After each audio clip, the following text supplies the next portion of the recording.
Good evening, everyone. My name is Joe Russo, and I am the president of the Greater Syracuse Sports Hall of Fame.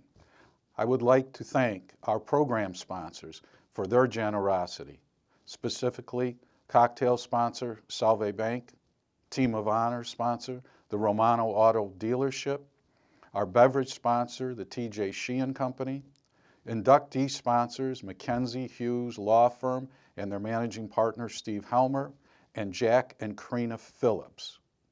I'd like to thank all of them for their support, and I hope everyone enjoys the ceremony tonight.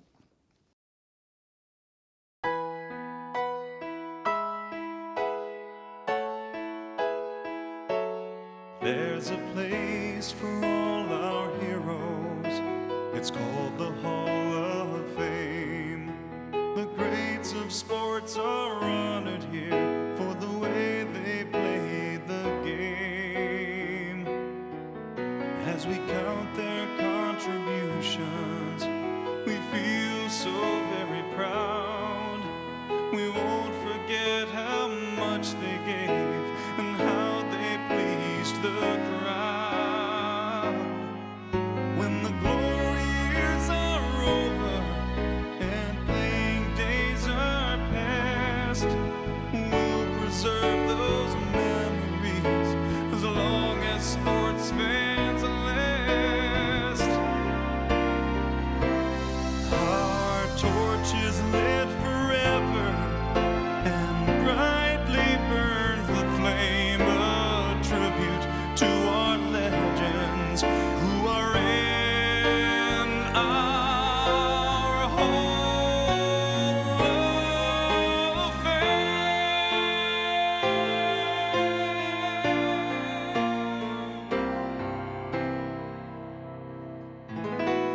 From the Nicholas J. Pirro Convention Center at On Center in Syracuse, New York, Blue Rock Energy proudly presents the 2017 Greater Syracuse Sports Hall of Fame Induction Ceremony. Ladies and gentlemen, welcome to our magnificent celebration. Tonight, we induct 8 accomplished individuals into our prestigious Hall of Fame. Syracuse and the greater Syracuse area carries a rich tradition of excellence in sports. Our 8 honorees have brought such distinction to their sports, their community, and to themselves. Saluting them as we are tonight is not only appropriate, it is absolutely necessary. Tonight, because of them, the Greater Syracuse Sports Hall of Fame becomes even greater. Please allow me to introduce our distinguished head table. Beginning on my far right, from the world of basketball, Hall of Fame inductee Bob McKenney. Representing basketball's Joe Mazella, coach's wife Janice Mazella. From football officiating, Hall of Fame inductee Dennis Hennigan. Representing basketball's Leo Ferris, Leo's grandnephew Christian Figueroa.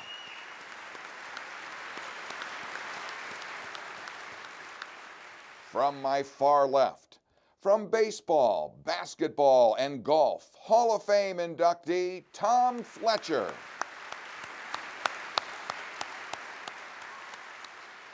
From lacrosse, Hall of Fame inductee Dan Sheehan.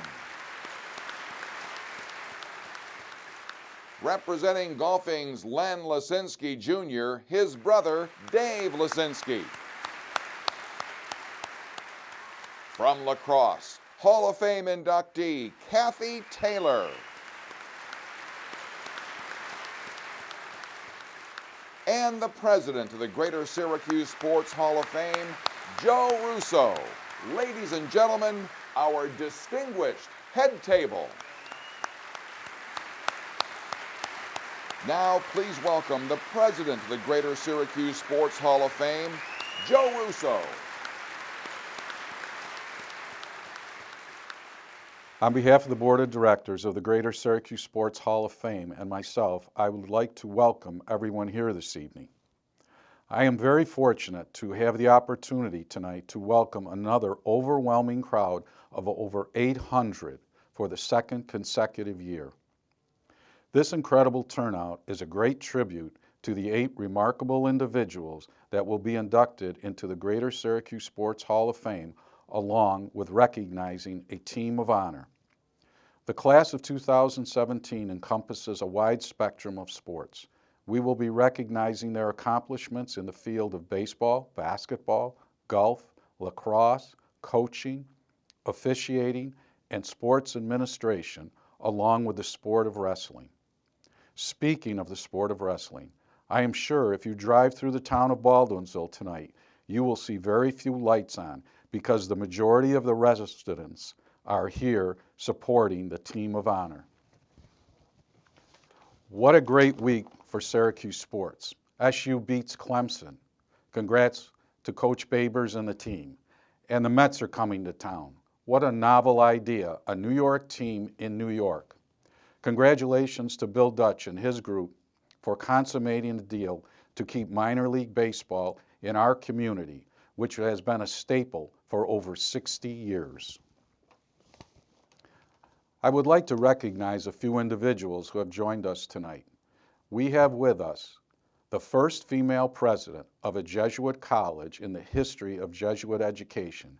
She is a Syracuse native and was an outstanding basketball player at Bishop Grimes and Niagara University. I welcome Dr. Linda Lemura.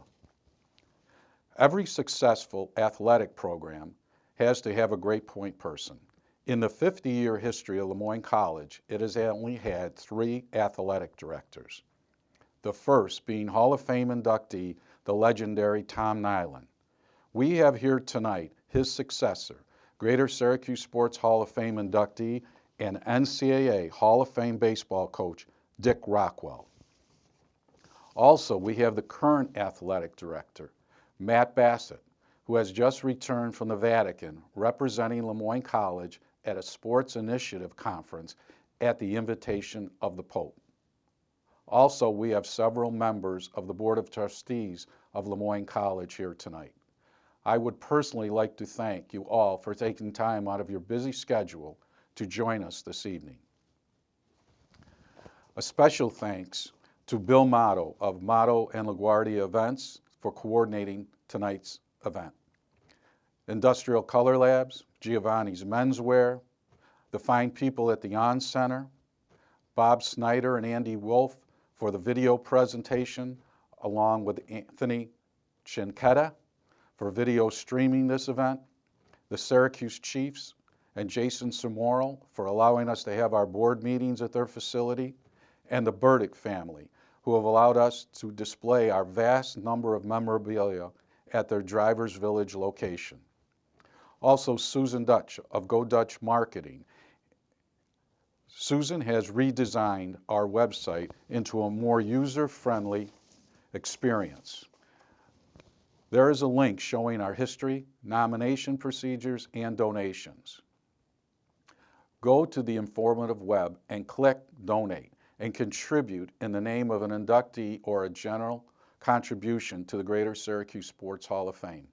It is the lifeline of our organization, and your contribution will enable us to secure a location in the vibrant downtown corridor to display our vast memorabilia.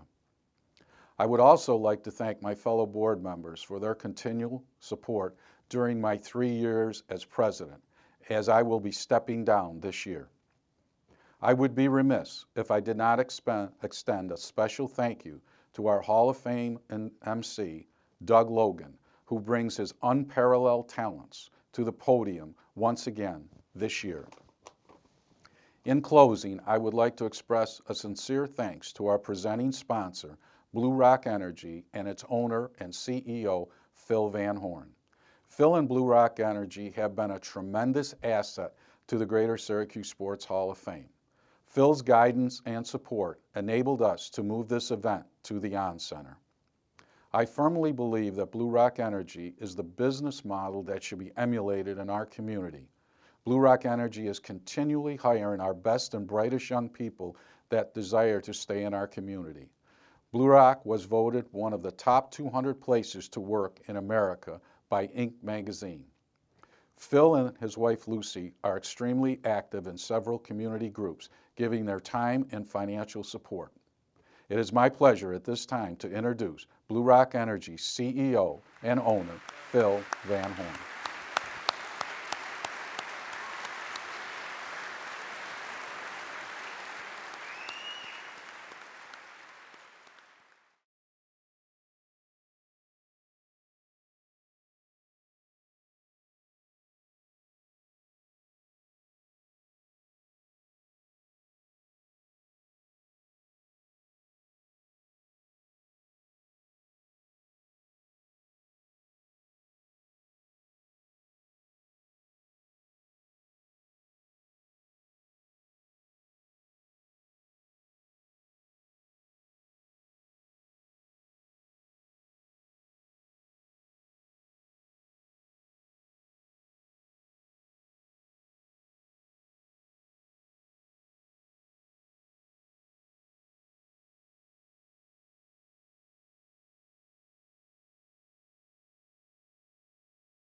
Dear old way, you had your time, but competition was bound to happen.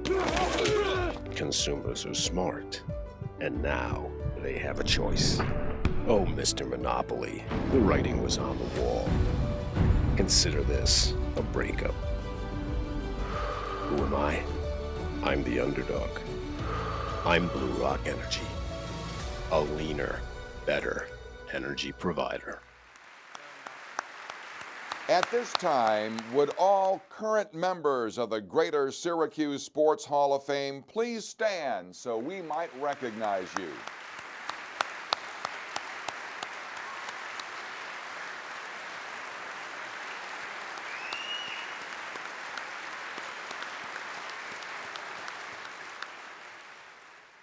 It's now time to begin our induction ceremony. Each inductee will be introduced by videotape. We will then hear from each honoree. Our first inductee, Dennis Hennigan. Control the game. Do not allow it to get out of hand. For decades, Dennis Hennigan, part-time college football official, full-time attorney, did just that. But to hear Ed Ferranti, Rick Ranucci, and Mark McKenney, all of whom worked at one time or another on a Hennigan officiating crew, Dennis's whistleblowing career almost ended before it really took off. When he first started officiating and he first came into college, he's so laid back and he's so calm. I told him, I said, Dennis, you know, you got to be a little more outgoing. You got to be a little more enthusiastic, a little more, you know, that.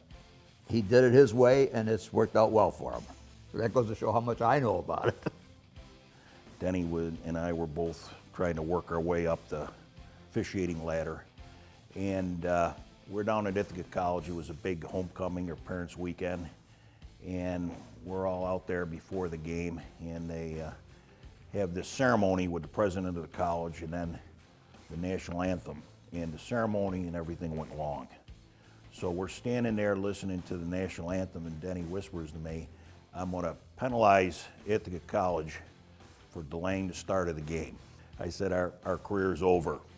Next year, Denny goes up. Next year, a couple years later, he's in the Big East, and he's doing the biggest games in the country. So we were both starting out a long time ago, probably 40 years ago, working an Auburn JV game, and it was kind of reverse roles where Denny was the back judge, I was the referee. And there was a long play downfield, and all of a sudden I see him running up the field toward me, and he looked at me and he goes, "They're just going to love this call." And it was an offensive pass interference call, which no one called back in those days. It was the right call at the right time, and he made it. Hennigan's playing days were at CBA, then the University of Rochester, where he played defensive end for Hall of Famer Pat Stark. He earned his master's at Syracuse and began officiating high school football.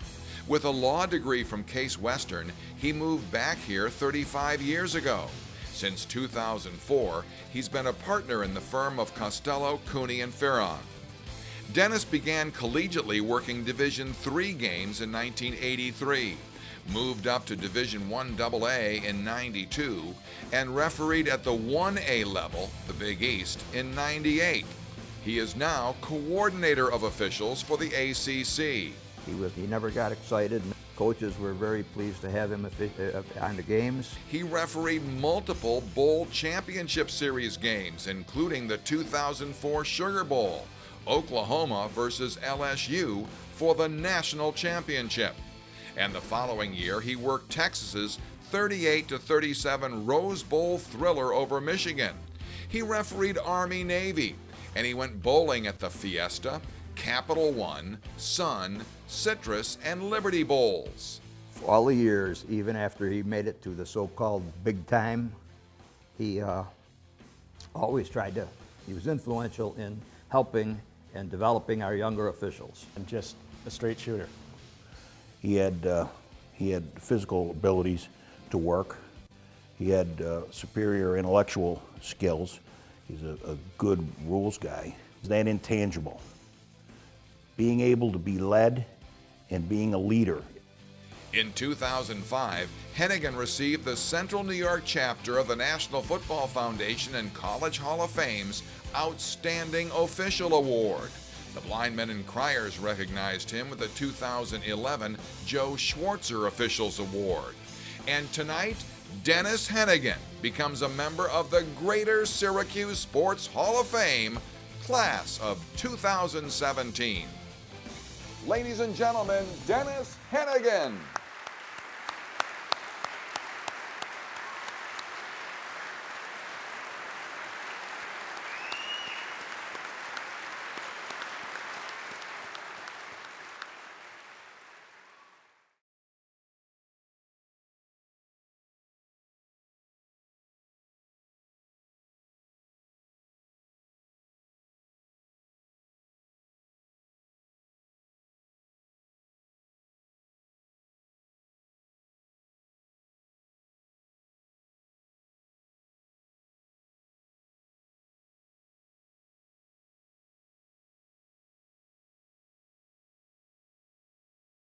Numerous communications from the Hall over the past several months, and everyone that was in bold print and capital letters, keep your speech short.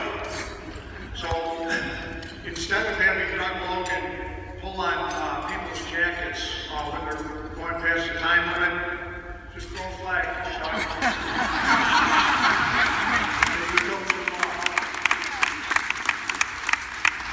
Now, it's a great honor to be selected for this Hall of Fame, and I thank the Board of Directors and everyone associated with the Hall of Fame. And I also congratulate my fellow inductees.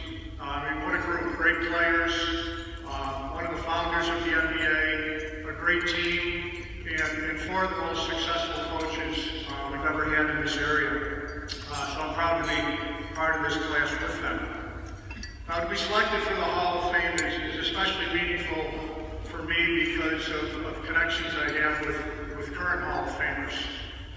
When I was at CBA, I played football for Frank Capoletti and Dick Easterly. I ran some track for Jerry Reardon. And then at the University of Rochester, I played football for Pat Stark. One other connection I have with current Hall of Famers is that Mike Stark, Coach Stark's brother, is the person who got me started in college officiating. So it's really gratifying and humbling to become a part of a group that includes those people as well as all of the men and women who've come before us. Well, this is a time from 1976 when my college roommate and teammate, Mark McKenney, and I decided to attend a meeting of the Syracuse High School Football Officials Association over at West Genesee High School. I've been fortunate over these 40 plus years to have worked with, been mentored by, and supported by literally hundreds of people involved in college football and in college football officiating, officiating at all levels. Starting with John Compagna, who assigned me my first game at Camillus Middle School, to John Swafford, who's my current boss at the ACC. However, instead of trying to mention as many of these people as possible and inevitably leaving somebody out, more importantly causing Doug to throw a flag at me, I wanted to single out just 4 people tonight. And these are the 4 people who are responsible for whatever success I've had at officiating. First, of course, is my wife, Karen, who celebrated our 40th wedding anniversary this past August. And I put celebrated in quotes, because I think I was at North Carolina meeting with the coaching staff and the team to explain the new rules for this coming season. And that's how it's been for 40 years. I've been involved in football officiating for every year we've been married, and that meant that every fall Karen had to put up with me being focused on and consumed with football. And I never turned down a game assignment in 40 years, which meant I missed untold numbers of weddings, baptisms, and different family events. And never once did Karen say, at least to my face, I wish you'd turn back a game assignment. So-and-so's getting married, do you really have to work this week, or there's this first communion? But she never did that. And I had the easy job. I got to go away every weekend with a bunch of guys and do something I loved. And she was at home, really being a single mom and everything that entails. You know, I tell people who want to get involved in officiating that if you don't have the support of your partner, it's not going to work. Well, I've had that support for over 40 years, and again, it is one of the reasons I'm standing up here. The other 3 people I want to mention are my 3 children, Beth, Kevin, and Aaron. Because of my officiating, I miss so many of their games, their concerts, their recitals. But like my wife, they showed nothing but support for my officiating. And if I was fortunate enough to receive a bowl assignment, they were usually more excited about it than I was. I remember when my son was playing football at West Genesee, I said, gee, I feel bad, I'm going to miss your game this week. He said, Dad, you're officiating Miami, Florida State. He said, I'd rather be at your game. so don't worry about it. But my football officiating was, and still is, a family endeavor. Everyone recognized that the fall was reserved for football. In fact, none of our children were born in the fall. None of them have been married in the fall. None of our 4 grandchildren were born in the fall. It's either coincidence or just great planning by everyone. In any event, it's because of their support and sacrifice that I'm standing up here tonight. And I accept this honor on their behalf. Thank you.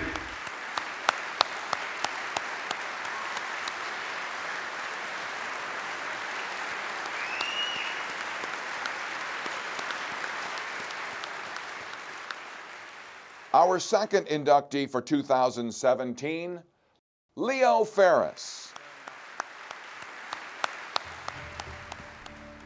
One man's role in the creation of the National Basketball Association and the 24-second clock which saved the league has been glossed over far too long. Perhaps it's because Leo Ferris's professional basketball career spanned just 9 years during the 1940s and 50s, but how can one make light of this innovative administrator's significant contributions to the game? It can be argued that Ferris, a star forward on his hometown Elmira High School team, was a key player in creating, then saving the NBA. Columnist Sean Kirst recognized Ferris's contributions to the NBA and what it meant to Syracuse. And there are 2 or 3 figures in local history who were principal in that movement. And one of them is Leo Ferris. The others are owner Danny Biazone and star player Dolph Schayes, both Hall of Famers. Following his military stint, Leo ran an advertising firm with Ben Kerner. As general manager of the National Basketball League's Buffalo Bisons, he pioneered in signing African American players. Still in his 20s and president of the NBL, he signed Kentucky's NCAA champion Fabulous Five, led by All-Americans Ralph Beard and Alex Groza, basically giving them a new Indianapolis franchise. By triggering a merger with the more established BAA, the result was formation of the NBA on August 3, 1949. He's one of the founders of the NBA. Leo came to Syracuse in 1949 as the Nats vice president and general manager, helped a floundering franchise in need of a shot clock. Biazone sought to eliminate fan boredom while a team with the lead froze the ball. The math-loving Ferris worked the numbers. Sitting at Biazone's Eastwood Bowling Center, he wrote on a napkin the number of seconds in a 48-minute game, 2,880. Dividing that by the average shots taken in a game, 120. Leo Ferris then presented a game saver, the clock, at the NBA Rules Committee meeting. As he's involved, he puts his hands on the levers of the rules that affect the game itself. There is nothing more important. There are documents that give Leo credit for helping to push that through. That creates modern basketball, this fast-moving ballet as we have it today. Leo was a member of the NBA Board of Governors and Rules Committee. He was involved in wonderful promotion. He was a genius in so many ways. During the Nats championship season, a disagreement caused Leo to abruptly exit the team, never to return. It was 1955. Leo was 38. He opened a restaurant, but wound up a successful Syracuse realtor.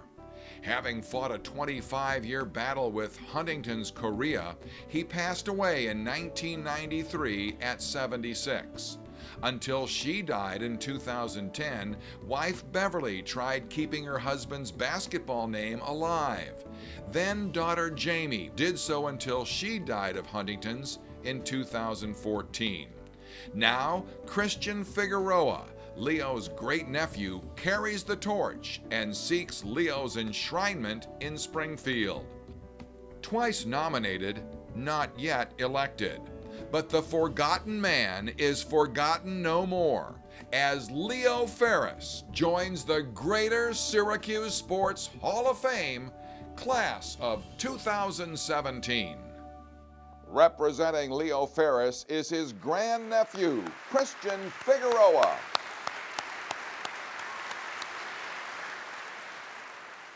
The family is humble tonight and wants to thank the Greater Syracuse Sports Hall of Fame for this incredible video we just saw. Thank you, President Joe Russo, and Chairman Billy Marco, Austin Later, and all the members of the selection committee for tonight's induction. It's an honor to be here celebrating Leo's career and accomplishments with all these wonderful inductees. On a personal note, it's a real treat for me to be back again here in the area, as I received my degree from Syracuse University a little over 15 years ago. Tonight's induction is dedicated to the memory of Leo's wife Beverly and their daughter Jamie Ferris.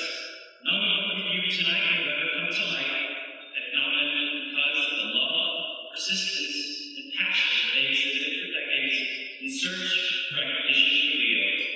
As you just heard, Leo suffered from Huntington's chorea, a disorder of the nervous system that ultimately took his life in 1993. The disease was inherited by their daughter Jamie, and she passed away 3 years ago. Even as her illness began stripping away her muscle function, cousin Jamie helped Beverly with a family campaign to get Leo recognized, an effort we continue today in their name. Both Jamie and Beverly are gone now, but our family's resolve to acknowledge what Leo was able to do and a brief career in basketball continues. Though I was born and raised in San Juan, Puerto Rico, I spent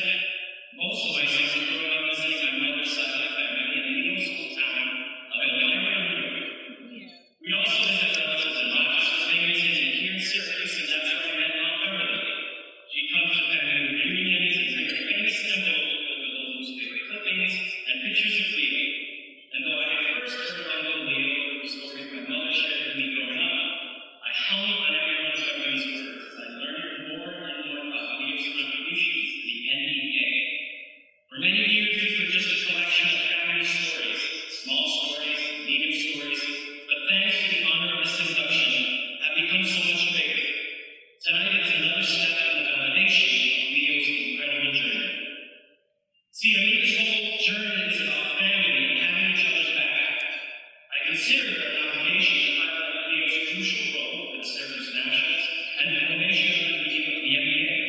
And frankly, it's been easy to do because there was such a wealth of information out there that just needed to be dusted off and presented. The Buffalo Bisons, the NBA merger with all shades, the 3 trips to the NBA Finals, co-creating the shot clock, the groundbreaking halftime shows, and assembling the team that won Syracuse's only NBA championship, all by the age of 39 years old. And it's there all along. And though we felt like we waited a long time for this induction, maybe it was supposed to be this way. Maybe 2017 is Leo's year. He was born 100 years ago on May 31st, 1917 in Elmira, just 2 days after the birth of John McKenney. He would go on to become a standout high school basketball player, touring magician, an entertainment and sports promoter, an NBA franchise founder, its league president, an NBA basketball general manager, and real estate business owner. A husband, father of 3, a life well lived, I could say so myself. My uncle Leo was just a boy from Elmira, New York, who ended up rubbing elbows with some of the era's top entertainers. A man who became interim president of the National Basketball League and declared war on the NCAA and won. A fearless man whose moves literally left his competitors shocked. Now, I can't speak for everybody here, but from time to time, in my moments of insecurity, a fear that occasionally pops up is the fear of being forgotten, that you didn't exist, or leave a mark or make a difference in this world. I believe it's finally safe to say Leo Francis Ferris will be remembered and respected for what he did for the game of basketball and the city of Syracuse's home for over 40 years.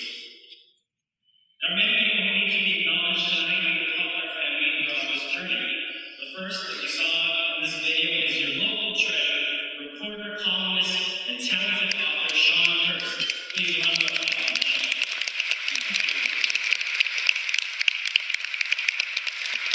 It's an honor to have him sitting here with us tonight, and I can dedicate a larger portion of the speech to his tireless work over the years, bringing to light all that Leo did for the game of basketball. Sean's writing was a tipping point for me. His professionalism and dedication to fully retelling Leo's story reignited in me a desire to dig deeper and prove to the world what Beverly, Jamie, and later Sean was reporting about what Leo had done for the NBA. So thank you, gracias, Sean Hurst. You're wonderful writers, and I'm also about it. I also want to thank Elijah Markowski of the ESPN, who was the first to take the story nationally, thanks to reporter Sirat Sogi of Sports Illustrated, producer Karen Given of NPR's Only a Game, Curtis Harris of Half Coach Hoops History, Jimmy Pollard of the River Reed home where cousin Jamie spent the last years, and a close friend of Jamie's. Thanks to Linda Arnell of the Women College Libraries, the Dugout Historical Society, the Moore family, Ron Bursbacher, and Mayor Stephanie Meier for her veteran support. Oh, and Andrew Legere of the NY Stars. I also want to thank Jay Lafontaine, who runs the Syracuse Basketball History Facebook group and who was very helpful and valuable for this process. Thanks to my parents, Joe and Leah, for making me nurtured from San Roberto Rico and for sharing with me the many stories about Uncle Leo all those years ago. Thanks to my mom and Flora for sharing stories as well. Thank you to my wife Michelle and my son Christian Charles for putting up with me on this journey these last couple of years. Christian, one by one, your penny fountain wishes and birthday cake wishes are coming through and true. Remember tonight, remember to be great, remember to be fearless and a trailblazer like your great Uncle Leo and all these other wonderful people who are being honored here tonight. So on the eve of the start of a new NBA season which kicks off tomorrow night, a league that Leo helped create, I'd like to give a shout out to the 3 special cities that nurtured, believed, and trusted in Leo those many years ago. Long live Elmira, New York, long live Buffalo, New York, and long live this great city of Syracuse, New York. Good night, and God bless you all.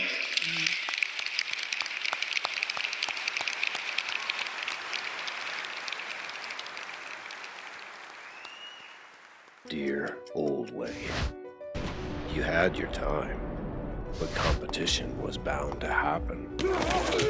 Consumers are smart, and now they have a choice. Oh, Mr. Monopoly, the writing was on the wall. Consider this a breakup. Who am I? I'm the underdog. I'm Blue Rock Energy, a leaner, better energy provider. Great moments, keep them forever with Industrial Color Labs.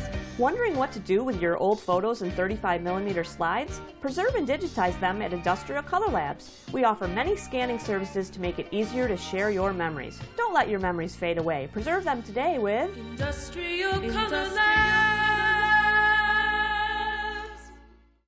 Blue Rock Energy's presentation of the 2017 Greater Syracuse Sports Hall of Fame ceremonies continues with our third inductee, Len Lasinski Jr. How do you measure a golfer's potential? Strength? Length? If those were primary attributes, Len Lasinski Jr. would never measure up.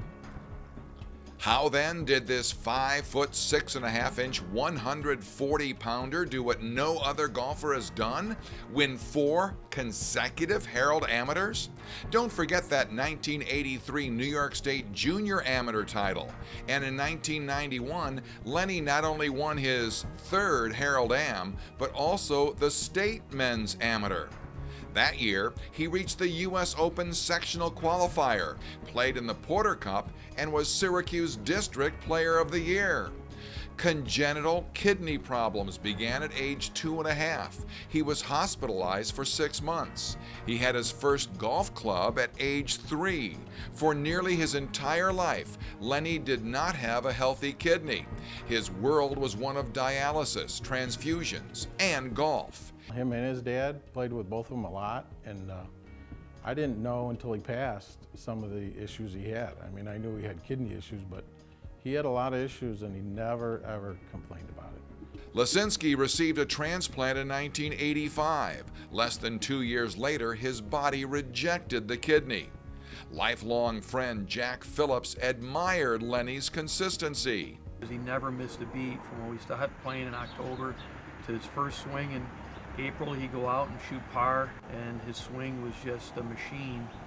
Swinging a 4-degree stiff shaft driver and possessing a smooth putting stroke, he'd shoot 69, as he did to come from 3 back in the last round of the 91 State Am at Rochester's Brook Lee Country Club.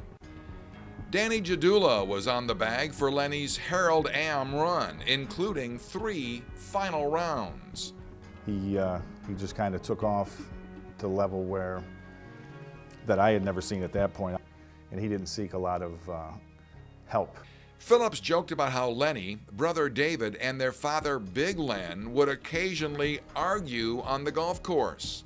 Early in Lenny's career, he had a little bit of a temper, but I always felt like when I was around, they always had to be a lot more civil to one another. The Baldwinsville High School product earned a spot on the University of Jacksonville team by challenging and beating the coach, but left after a year due to health reasons. He came home, attended OCC, and then was a first-team Southern Conference selection at Coastal Carolina.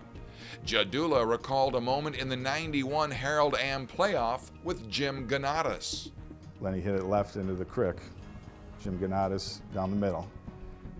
We got down there, Lenny started taking his shoes off like he was going to hit it out of here.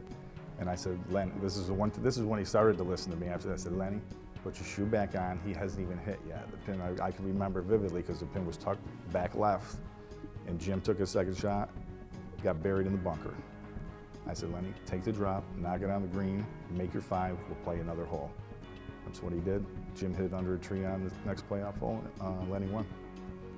I lost a lot to him, but he made me a better golfer. A second transplant failed. Lasinski moved to Florida in 1997. College roommate Charlie Walters Jr. hired him at American Torch Tip in Bradenton. Lenny won the 2001 Venice, Florida city title. A third transplant donor was Lenny's brother, David. In 2006, Lenny came home, played Galouyet at Turning Stone for the first time, and shot a 1-over from the tips. He passed away the following year at age 39. Now, Len Lasinski Jr. becomes a member of the Greater Syracuse Sports Hall of Fame, class of 2017. Representing Len Lasinski Jr. is Len's brother, Dave.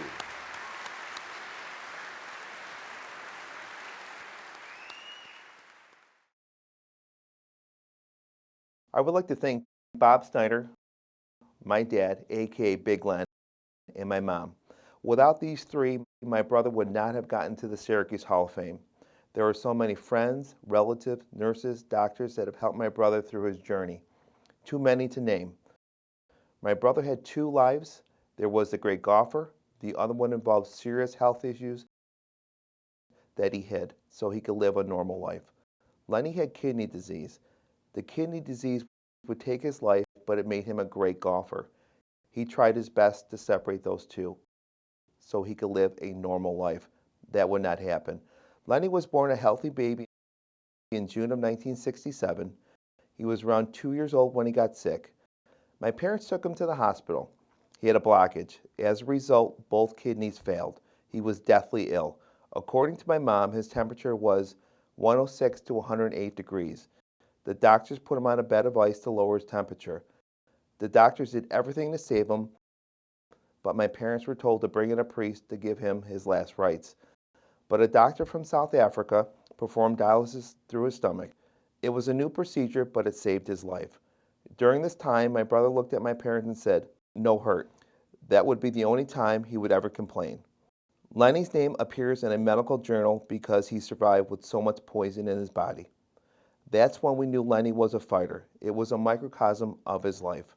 My father wanted Lenny to play a non-contact sport, so he played golf at the age of 3. It didn't take him much longer before my brother started to beat my dad. Despite having bags for urine output, knock knees, and on numerous medications, Lenny started to win a lot of local golf tournaments. Shortly after, dialysis would replace the bags. Lenny told us that being on dialysis is like having the flu. My brother never wanted anybody to know about his kidney disease, but that would change when he won a golf tournament at Westvale. After the win, our grandfather was talking to a reporter and mentioned his kidney disease. Now the whole Syracuse community knew. Lenny wanted a normal life. Not easy growing up when kids make fun of you for having bags and knock knees. Despite the mental and physical challenges, Lenny went to Horseheads and won the 1983 New York State Junior Amateur Championship.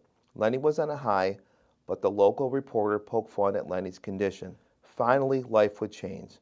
In the spring of 1985, Lenny would receive a kidney transplant. He would start golfing again in a couple weeks. No more dialysis, but tons of medication. Now he had the energy, but the medications would make him shake. Shaking is not good for your putting.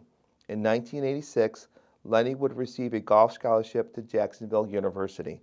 Life was getting normal, but something he was not used to. About a year later, normalcy would be gone.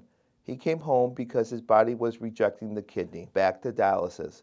That would mean 3 treatments per week, with each treatment taking about 3 to 4 hours. It was important that dialysis went all right, otherwise his golf game would suffer. Back to having the flu again. That did not matter because he would win the 1989 and 1990 Herald Amateur and receive a golf scholarship to Coastal Carolina. In the summer of 1991, he desperately needed a second kidney transplant. To pass the time, he would win the 1991 Herald Amateur and the 1991 New York State Men's Amateur Championship. In November of 1991, he would receive his second kidney transplant. To celebrate the new kidney, he would win the 1992 Herald Amateur. That was the 4th consecutive time he won that tournament. He graduated from Coastal Carolina. He would leave the amateur ranks and try some pro tournaments. His golf game would suffer because his body was breaking down to the medications and the numerous operations. Also, his kidney was rejecting. He moved to Florida. Lenny would win a lot of local golf tournaments in Florida, but he needed another kidney. There was a new procedure that would let me donate my kidney. I saw what my brother went through, so I asked him if I could donate my kidney to him. He said yes. Lenny's only concern was if my kidney would cause him to duck hook the ball off the tee. In 2007, my brother, who was my hero, succumbed to kidney disease. Through the years, my brother never complained about the transplants, dialysis, effects of the medications, or the ridicule of having bags or his knocked knees. We will never know if he would have made the PGA tournament without the kidney disease. He made the most of his life because he had a big heart. That's it.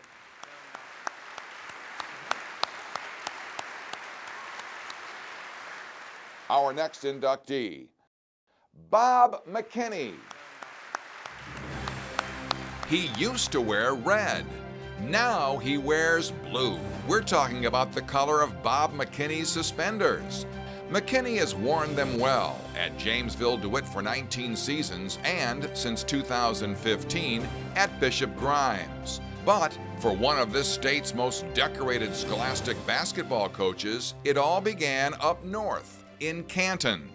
There, Bob and a future Syracuse Orangeman formed a guard tandem.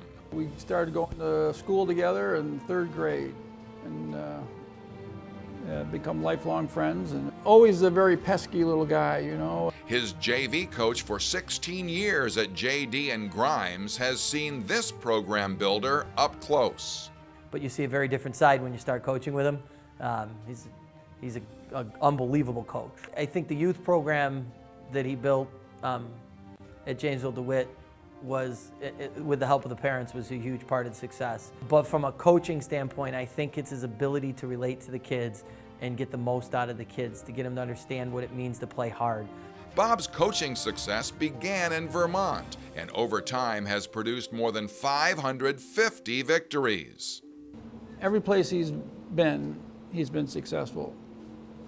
Even starting back when he first started coaching in Vermont, New York, took a team that had won very few games. It was a hockey town, and just turned it into the thing to do in town. His Red Rams won 5 New York State championships, a remarkable 4 in succession, and 2 state federation titles. One team went 29-0.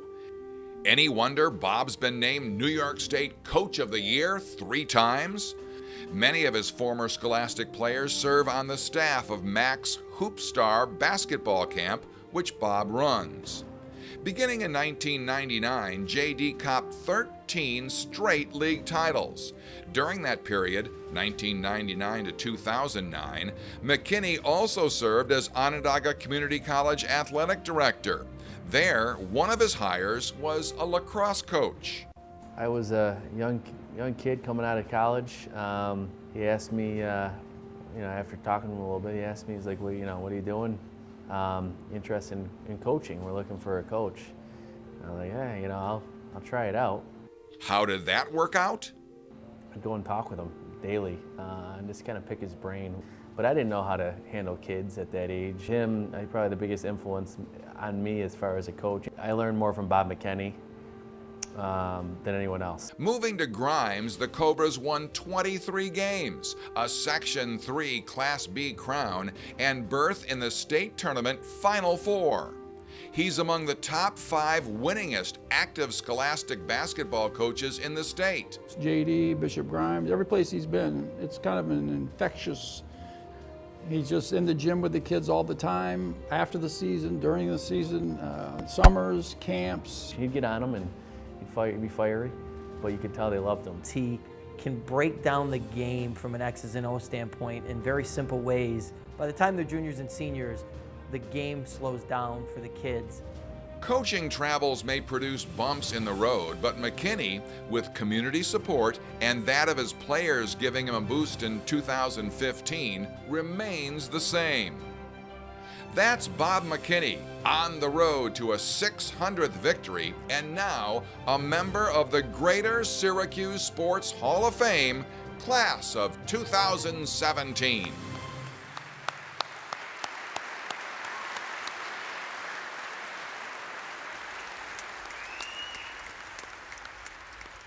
Wow, there's a lot of people here. At first, I just want to mention to Doug that that's why I took the coat off. I do better when people pull my suspenders, as opposed to throwing a flag. I tend to ignore officials most of the time.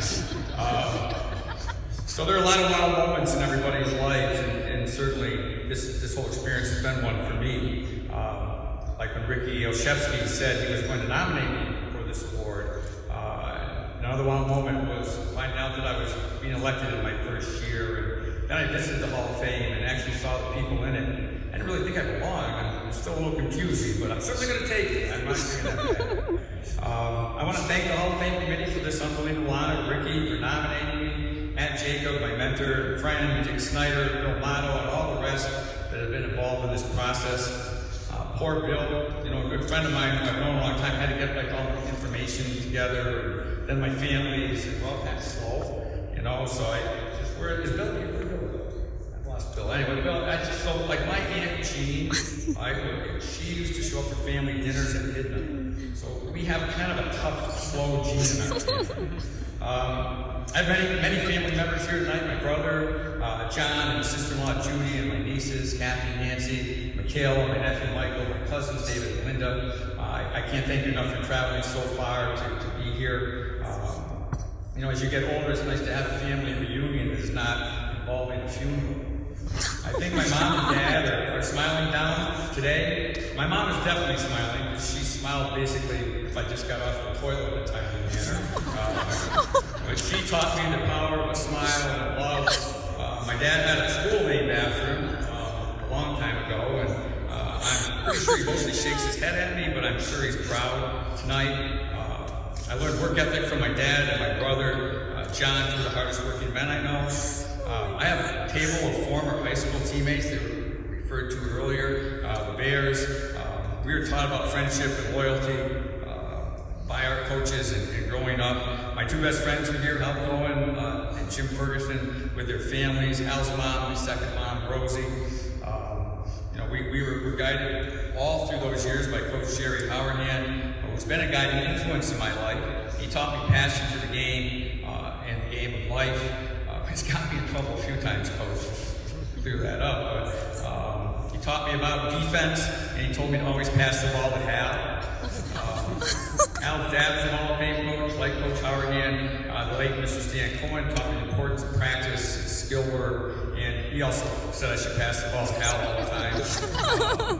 I was lucky enough to play for Jerry Welsh at Potsdam State, where I learned to pay attention to detail and to really break the game down. I learned one thing on my own. I do my best work in the bathroom. I get my offense together while I'm sitting there thinking, and when I'm in the shower, I get my defenses together. So the bathroom's been very good to me over the years. I want to take, just briefly, my 10-year run at OCC. I'm proud of those years. We took a very small program and grew it to 12 teams, and when I left, they had won 6 national championships. I had great coaches. We had an outdoor facility. The plans were in place for the ROC Center. We were looking at on-campus baseball and softball. I was blessed to work with Marge White, Dave Pasiak, Kai Bryant, so many great people at OCC. Yeah, and by the way, Chuck Wilbur, who you saw on the screen, he's going to be up here one day. I think Dan would probably concur with that. And he's shattering all lacrosse and junior cross and coaching records. I think he's won 10 national championships in a row. So I think I owe him a beer. We had this bet going way back that I would win more states than he did nationals. He's crushed me. It's awful when I see him. He doesn't let me forget that. But back to hoops. I've been surrounded by great coaches everywhere I've coached. If I forget anybody, I apologize. Any of you who've seen me coach, it would take way more than 3 to 5 minutes to go through just my bench in 1 year. I've learned over the years, I surrounded myself with good Christians, because I need God's help, and then a lot of lawyers for obvious reasons, and I also had a beer guy on my bench, and one of my high school teammates and friends, Rock Elmore, just I might like to have a beer when the night ends. This run started in 2000, 2001. My freshman coach, Eric Omar, said, I have these 2 guys you need to interview for the JV job, Charlie Falzitano and Frank Summers, co-coaches. How the hell how's that work? I don't know, co-coaches? I don't know, that's crazy. So I interviewed them, it went great, we hired them, we never looked back. The next thing I know, I've got Charlie's college roommate, Steve Bratton, on my bench, and one of his former players, Jay O'Shea, and then his kids are spilling water over the sideline as water boys, and I got BG people everywhere, and I'm a JD then, and I figured, I guess I should have known it was a sign at some point, but we became a basketball family. There have been so many great assistants over the years, former players who started coaching with me that are coaching now. Justin Stern, who's the head coach at Casanova College, Greg Snyder, assistant coach at UVM, Brendan Shunk, who's with me over at BG. I have many current staff here who left JD and actually came to Bishop Grimes with me. It was funny, we were in this meeting, I was getting fired, in case you didn't know that. Figured you probably did. And they were going through the thing, and I just kind of said, well, I refuse to step down because I haven't done anything wrong. And we got up to leave, and my lawyer slash assistant coach slash great friend, Charlie Belgitano, turns around in a very mature, lawyerly way, and he gets this really high-pitched voice when he's mad, and says, yeah, you'll be getting my keys, J. O'Shea's keys, and Tim S. Carey's keys also. He resigned my whole staff in that one meeting. Nobody didn't talk to anybody about it, they just resigned. They all ended up coming with me over to Bishop Grimes, and that's the loyalty. They inspire me daily to keep going. So thank you for all you have done to me. You all are going into the Hall of Fame with me tonight. If I didn't say one special thing to one coach, he has been with me longer than any of my assistant coaches. In fact, Charlie's been with me longer than any of my ex-wives, 17 years. We talk on the phone daily. She's been called my little brother. His beautiful wife says I'm kind of like a second wife. I couldn't have done this without you, Charlie, and you deserve to be up here as much as I do. We were fortunate enough to coach all over the Northeast. We saw many coaches and teams.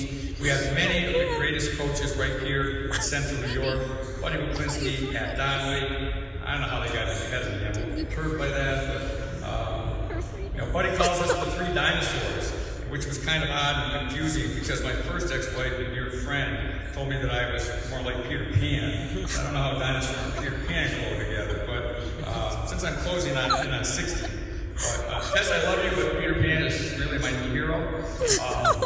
Anyway, I figured out when I first moved here from Vermont, I needed to step up my game. If I didn't figure out, I'm sure that another coaching legend, Coach Wilcox, would have told me.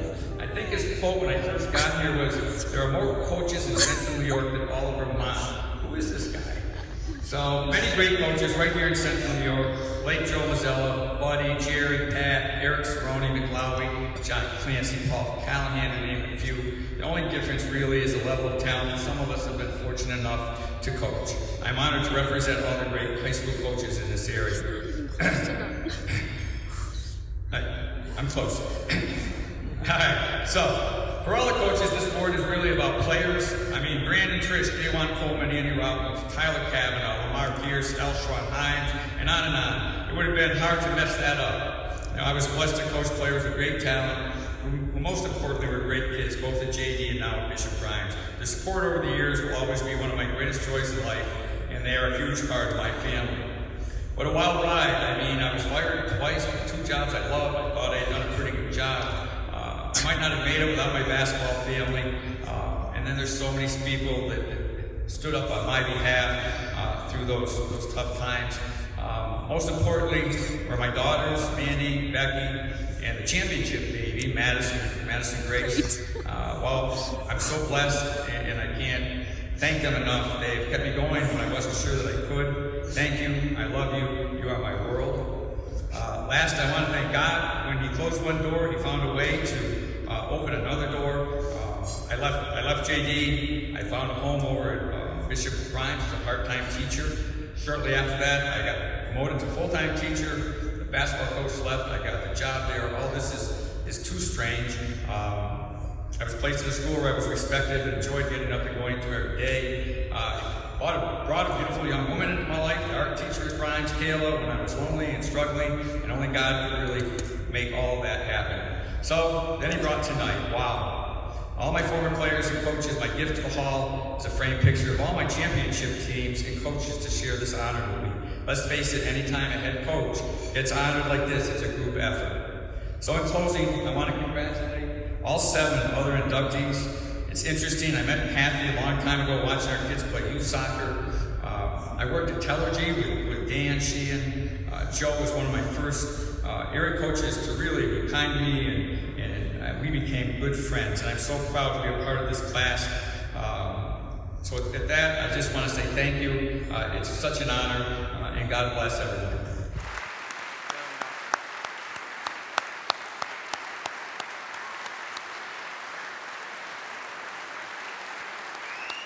dear old way.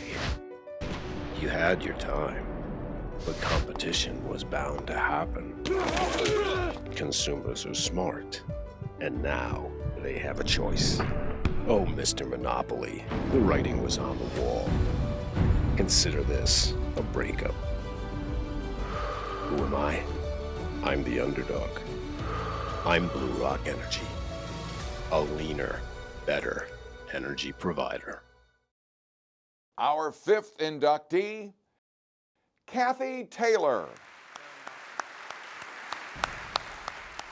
Perhaps one of her Scholastic All-Americans, Courtney Farrell Shute, put it best when describing lacrosse coach Kathy Taylor. She makes you want to follow her. That's what leaders do. That's what Kathy did as the matriarch of Fayetteville Manlius's girls lacrosse, and then with the SUNY Cortland women's team, and now with Lemoyne College. A Scholastic star at Canastota, the former Kathy Milmo was Cornell's first women's lacrosse player named first team All-Ivy League. Husband Joe, a JD grad and member of Cornell's 1977 NCAA champs, worked for Brine when Kathy, carrying daughter Kelly in a baby carrier and pregnant with Kristen, took the job of starting the FM program. In 2010, they were the first married couple inducted into the upstate New York chapter of the Lacrosse Hall of Fame. Their daughters, who won back-to-back state Class A high school crowns in 2004 and 2005, playing for Mom, run that program. And son Matt was a good stick at Lemoyne. While athletic director at FM, Rich Roy observed Kathy the leader up close and concluded, Kathy's just an outstanding coach, and it's not what she knows about lacrosse that makes her outstanding. It's what she knows about kids. She knows how to communicate with them, motivate, and inspire them. Kathy Taylor's coaching legend is superb. 245, 62, and 3 in 17 years at FM, 2 state titles, 5 sectional crowns, 12 All-Americans, 5 on the U.S. national team, 115 and 17 in 6 years at SUNY Cortland, all in the NCAAs, the last 4 in the Final Four, a school record 22 and 1 in her swan song, and 19 and 2 last season, when Lemoyne won a program record 18 in a row for starters. Buffalo State coach Lindsay Abbott played for her and coached with her at Cortland. I went to 3 Final Fours with her, and we shared a lot of success together in that time. She was by far our motivator. Tufts coach Shute played for her at FM and coached with her at Cortland. She taught me the game of lacrosse. Kathy is a champion in life.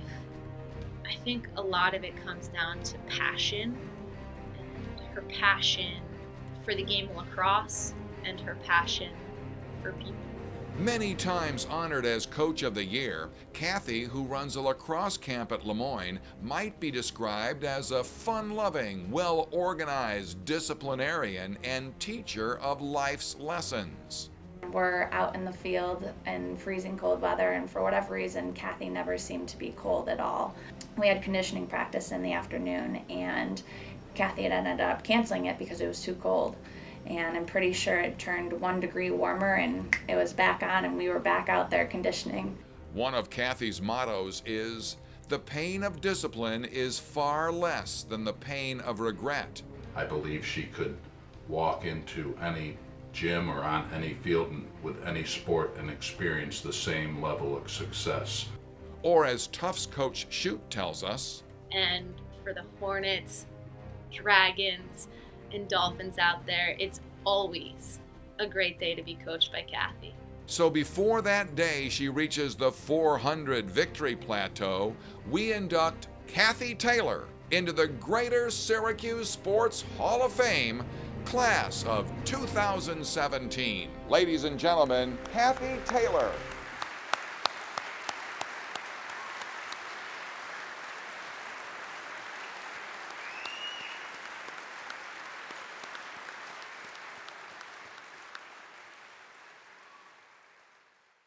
Good evening, everyone, and congratulations to all the inductees here tonight.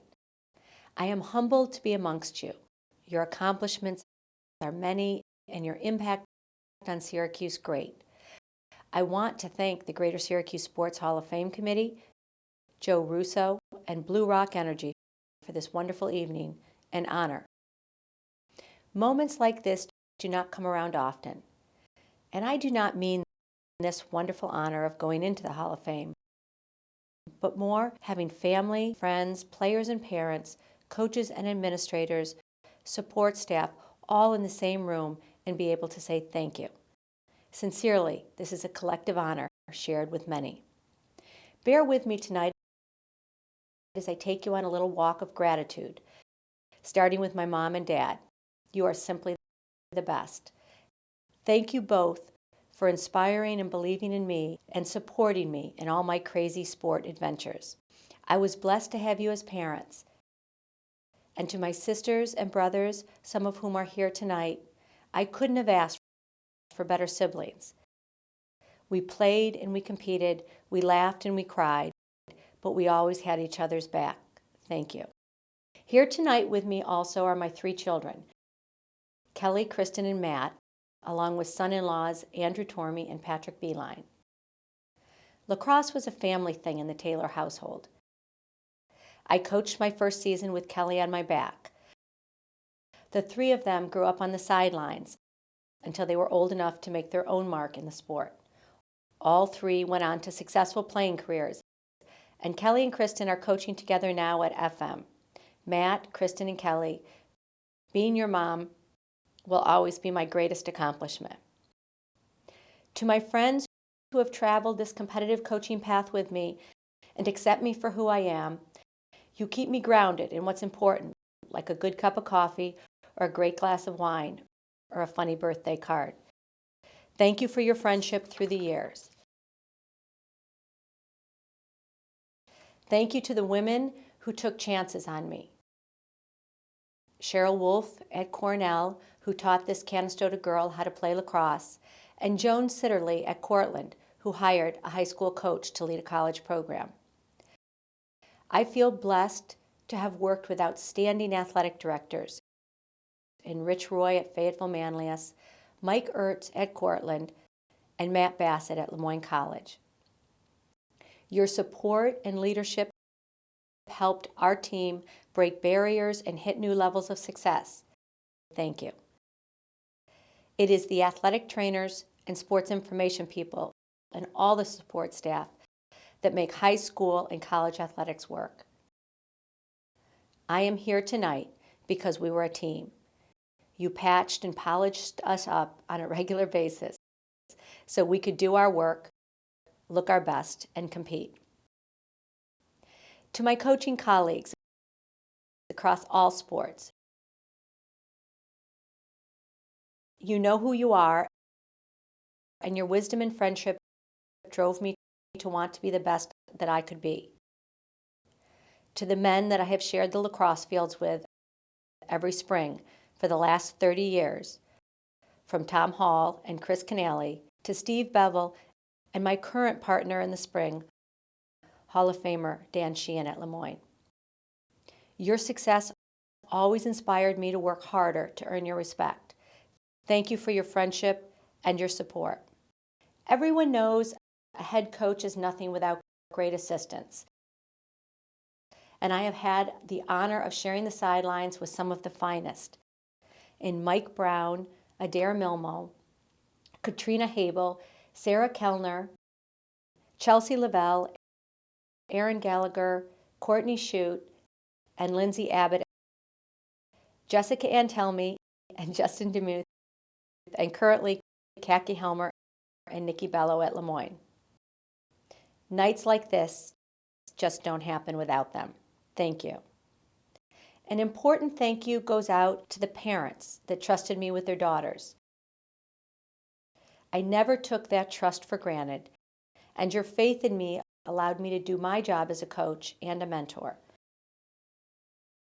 At a time when parents get a bad rap, I had the best of the best. I end tonight with a thank you to the players, all, From Fayetteville Manlius, the Hornets, SUNY Cortland, the Red Dragons, and Lemoyne College, the Dolphins. You shared a common theme. You all chased greatness every day. You ran, you competed, you worked hard, and you won a lot. Your passion for success was contagious. Tonight is a lot about you. The moments we spent together are some of the fondest moments of my life. The relationships we shared, the challenges we conquered, and the teams we beat were all because of you.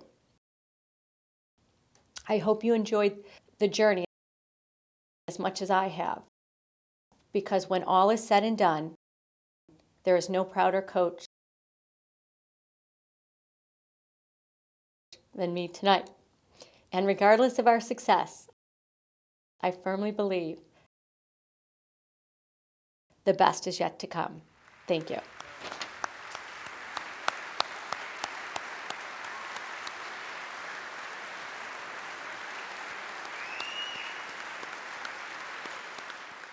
"11 years ago, the Greater Syracuse Sports Hall of Fame added a new feature to our event with the special recognition of a team of honor. Tonight, we honor from 1977 to 81, Baldwinsville Wrestling. While the bell tolls no more, in its day it rang out loud, clear, and often. When a Baldwinsville wrestler won his match during the 1970s and early 80s, he would go off the mat and ring the loud red bell with the white B on the front. Leo Johnson's teams had won before and would win after 1977 through 81. In fact, the program sported a gaudy 142-2 mark over 9 seasons, starting with back-to-back unbeaten teams in 73-74 and 74-75. Unblemished and ranked #1 in New York State 4 times in succession. Coach Johnson was a magnificent leader. It was right time, right place, right everything. It was the perfect community, a blue-collar, rural community at that point, for a hard-nosed sport like wrestling. It was so deeply ingrained in the culture. His Pee Wee program was starting to flourish at the high school level. Probably none of the coach's wrestlers were introduced to the sport earlier than his sons. By 6 years old, 7 years old, we were going to all the AAU tournaments and wrestling every weekend, and he took us everywhere. He was coaching a lot of camps back in those days in the summer, and he would, you know, at my mom's request, he would take us with him. These 4 teams being honored as one enjoyed an average winning margin in the Section 3 Class A tournament of 58.6 points. Mat mania was such that some dual meets had to be moved to Manley Fieldhouse, the War Memorial, West Point, and community colleges to handle the huge crowds, 6,000 at Manley in 1979 to see Beeville versus Port Jervis. Baldwinsville's National Coach of the Year, himself a Hall of Famer, promoted participation in other sports. And when weighing out every night, he wanted to know what his wrestlers were doing extra. And I'm actually going home with him. And I'm like, well, I'm gonna go running tonight, so I couldn't make it up, you know. I had to actually do it. Do it they did. #1 in the state in 1978, 79, 80, and okay in 81 was shared with Long Island's Sachem High. Among 14 weight class champions, 2-time state champ Tom Pickard was a standout, having won 3 sectional crowns at 138 pounds and most outstanding wrestler in 1979 and 81. And Mike Connors won back-to-back sectionals at 177, most outstanding wrestler in 1980.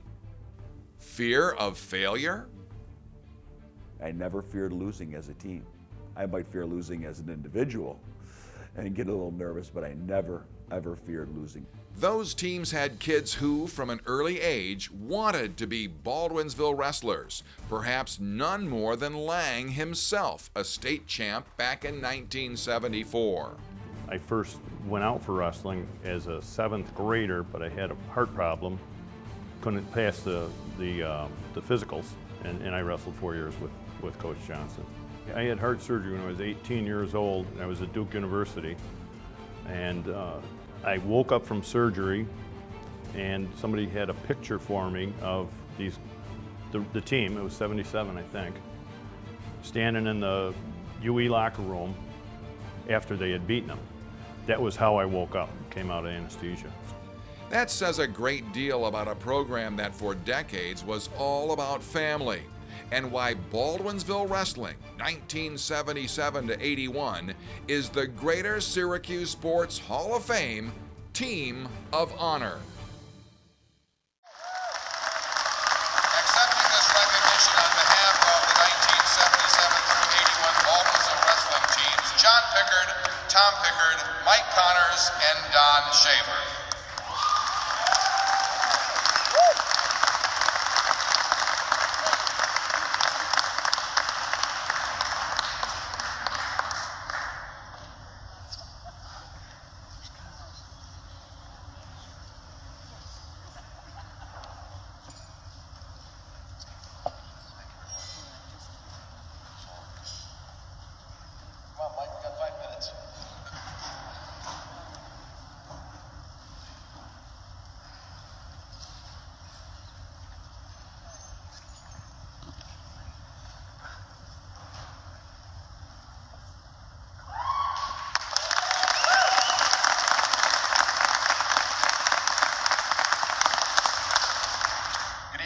Ladies and gentlemen, and congratulations to our fellow recipients. My name is Don Shaver, and I captained the 1979 Baldwinsville Bees team. We're very flattered and humbled to be selected as this year's Team of Honor. As you're about to see, and you've probably already heard, we're all very proud of this and showed up in force to receive it. This has also given us the opportunity over the last couple days to rekindle some old friendships and talk about the glory days. So we thank you for that. I'd now like to ask all my teammates from the Bees Wrestling program to please stand and be recognized.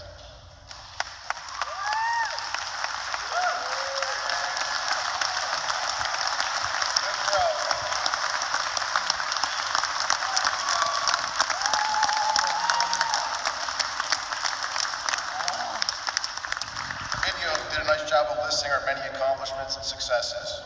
What it didn't tell you was so much more important, the grind it took to get there. You see, our run was indeed magical, but how we accomplished it surely wasn't through magic. It was a simple formula. We out-drilled, out-hustled, and downright outworked the rest of our opponents day in and day out. We did this because it meant that much to us, our parents, our coaches, and the wonderful community of Baldwinsville who supported us through the packed gym every night. Because of this, our program, under Coach Leo Johnson, became the preeminent standard for wrestling in Central New York, and arguably one of the best of all time anywhere. The great sports writer, Mitch Elbaum, wrote that you will meet 5 people in your life that will make an indelible impression upon you. And you can say with all confidence that who you are is at least partly because of them. I think I can speak for everyone who's ever wrestled for Baldwinsville when I say, thanks, Coach, for being one of our top 5s.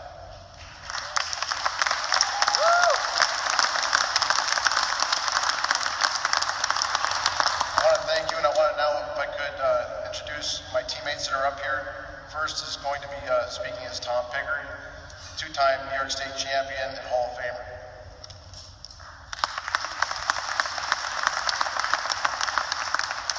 Hello, and thank you for having us. We're here to recognize the teams from 79 to 81. However, a lot of the credit should go to the teams and wrestlers long before that. Teams from the early 70s, the guys like Bobby and George Medina, Dan Lane, Clay Scott, Dave Cole, Tipper Van, Doug Eckhart, to name a few, along with the coaches such as Bill Newfang, Terry Dillon, Leo Johnson.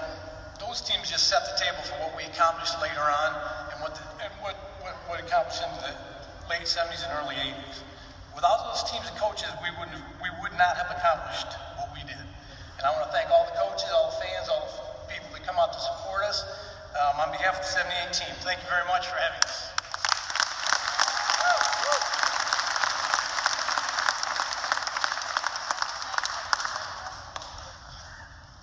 Okay, I'm representing the class of 1980. My name is Michael Connors, and the big question is why the wrestling dynasty in Baldwinsville? And I think the answer is the people. They say it takes a village to raise a child, and that was never more apparent than in the Baldwinsville wrestling program. The parents, coaches, alumni, community members, they all instilled values and wisdom to us, which carried over not just to wrestling, but to our personal lives. It was a perfect storm. It was a blue-collar community of hard-nosed people. We had great structure and leadership in our programs, and we flourished. As said earlier, although today we're honoring the teams of the late 70s and early 80s, it was the teams of the early 70s that got things going. I can remember going down to the Baldwinsville gym with my father and watching them win match after match after match. Traveling to Union Endicott, we had a 66-match winning streak, and they broke it, winning 22-21 against the number one ranked team in the state. Watching Dan Lang win a state championship. As an impressionable young boy, I dreamed of being the next great wrestling champion from Baldwinsville, to walk into a packed gym and be on a championship team. As you mentioned earlier, we had the thrill of wrestling at Manley Fieldhouse with between 6,000 and 7,000 people rooting us on as we just manhandled Port Jervis, who was ranked #1 in the state. Wrestling for a state championship at our home gym in Baldwinsville with an overflow crowd. The ticket was so hot that I had to take my grandparents to the side of the school and bring them in through a window because they could not get in to see me wrestle my last match. It was pretty intense. My family, like many others, lived Baldwinsville wrestling. My mother and my brother was a wrestler at Baldwinsville here tonight. My only regret is my father is not here to see that. Okay, he is gone, but I believe that he's here in spirit, and he had an awful lot to do with Baldwinsville wrestling over the years, as many fathers and mothers did. It seems like yesterday that we were pounding on the door at the Beeville gym, marching into the song "We Are the Champions" and taking on the next challenger. And it's hard to believe it's been 37 years since then. Where does the time go? The highlight of the whole event to me, as mentioned earlier, is reconnecting with teammates I hadn't seen in years. And in speaking to them, I found out that they just weren't great athletes, but they've become great husbands, great fathers, and great community members. It was never more obvious to me that we learned a lot more than just wrestling during those years at Baldwinsville. Thank you to all the coaches in the community. Thank you very much.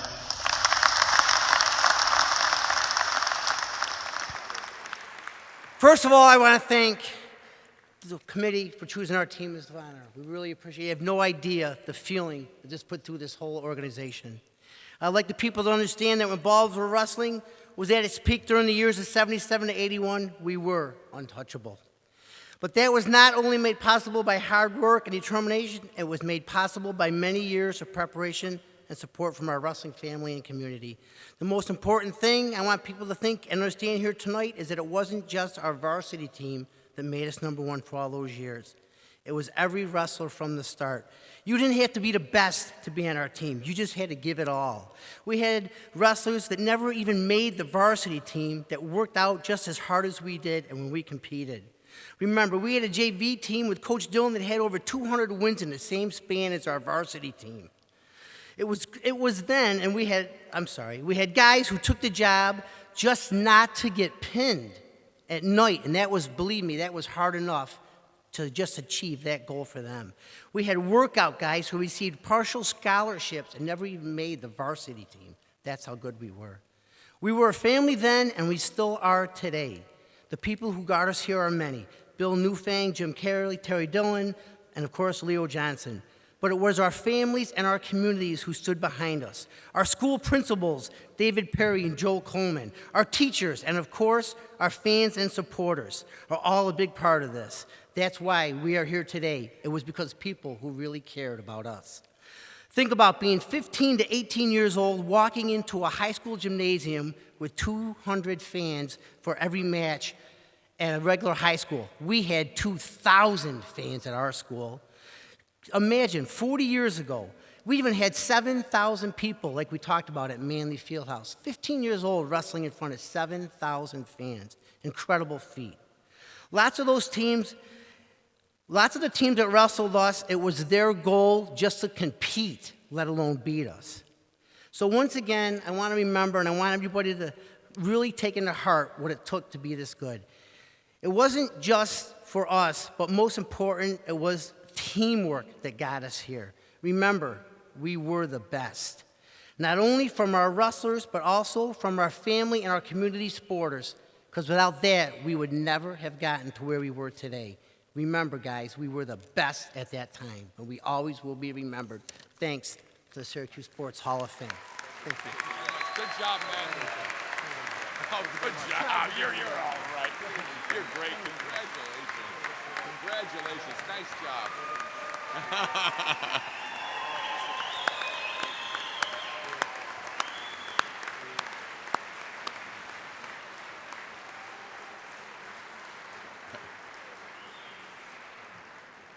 Dear old way, you had your time, but competition was bound to happen.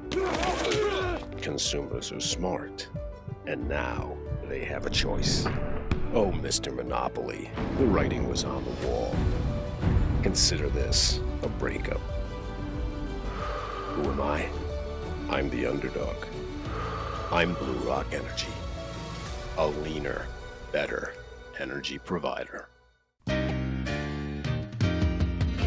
Great moments, keep them forever with industrial color lamps.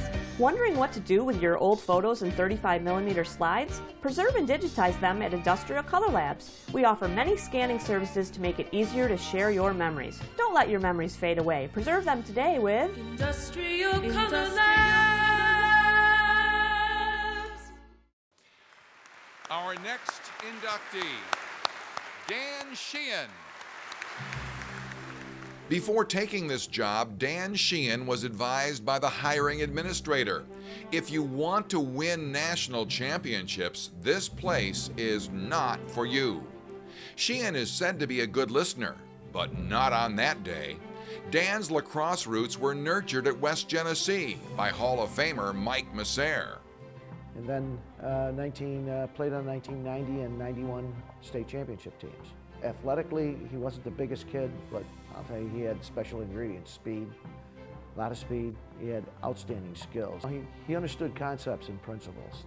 He had great vision.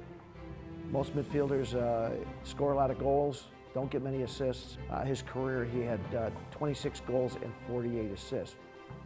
How did the Ithaca College grad who played on the 1992 USA Junior National Team wind up taking Lemoyne to the heights of the Division II men's lacrosse world?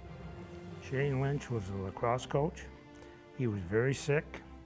One night when I was visiting, I'm not sure I can make the road trips. And I said to him, if you had one guy in mind, who would you have? He said, I'll have him in your office tomorrow morning at 8 o'clock. In walks Dan Sheehan. And when Lynch passed away, athletic director Rockwell needed a full-time coach. The AD offered Dan sage advice. I tell him he can't win a national championship. What, he's won 5. Still the only coach to win a national title, his Dolphins having been crowned in 2004, 6, 7, 13, and 16. That first lacrosse crown was won when Lemoyne had just 3 scholarships. Sheehan's overall record of .269 and 46, a winning percentage of over 85%, tops among Division II coaches. When Lemoyne went 20-0 by defeating 2-time defending national champion Limestone College for the 2016 title, Sheehan's squad became the winningest undefeated Division II team in history. What is Dan's coaching style? Players coach? Disciplinarian? I think he walked the line really well. He on the field, I think if you dropped the ball or you knew it, you'd hear him immediately. I think off the field, he was a someone that I looked up to, someone that I could go to with any, questions.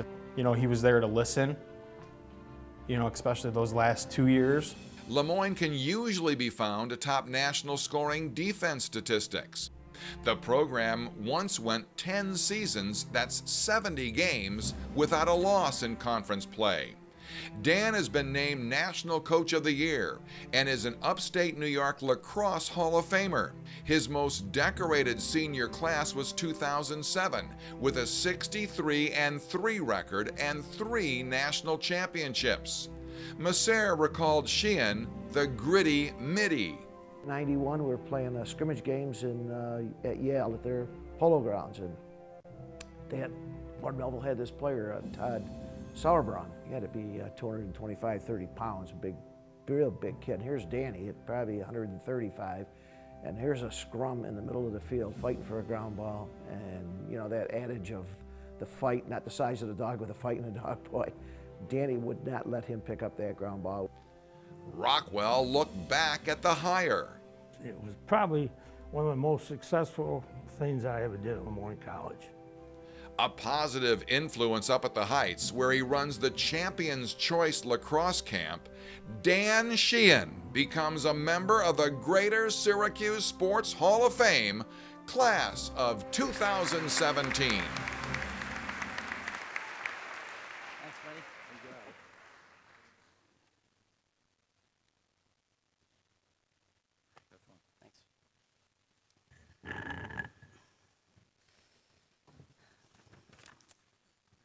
The majority of my speeches consist at halftime in a locker room, a few bad words, kick something, break something, and get back out on the field, so I'll apologize in advance.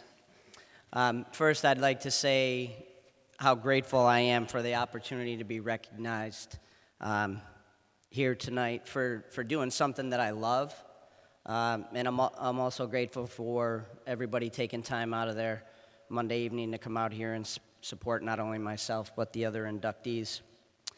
Thank you to the Board of Directors for the Greater Syracuse Sports Hall of Fame for considering me for this tremendous honor. Thank you to Carol Welch-Jones for kind of kicking me in the tail when I needed to turn things in over the course of the past few months. And congratulations to the other inductees up here at the table with me.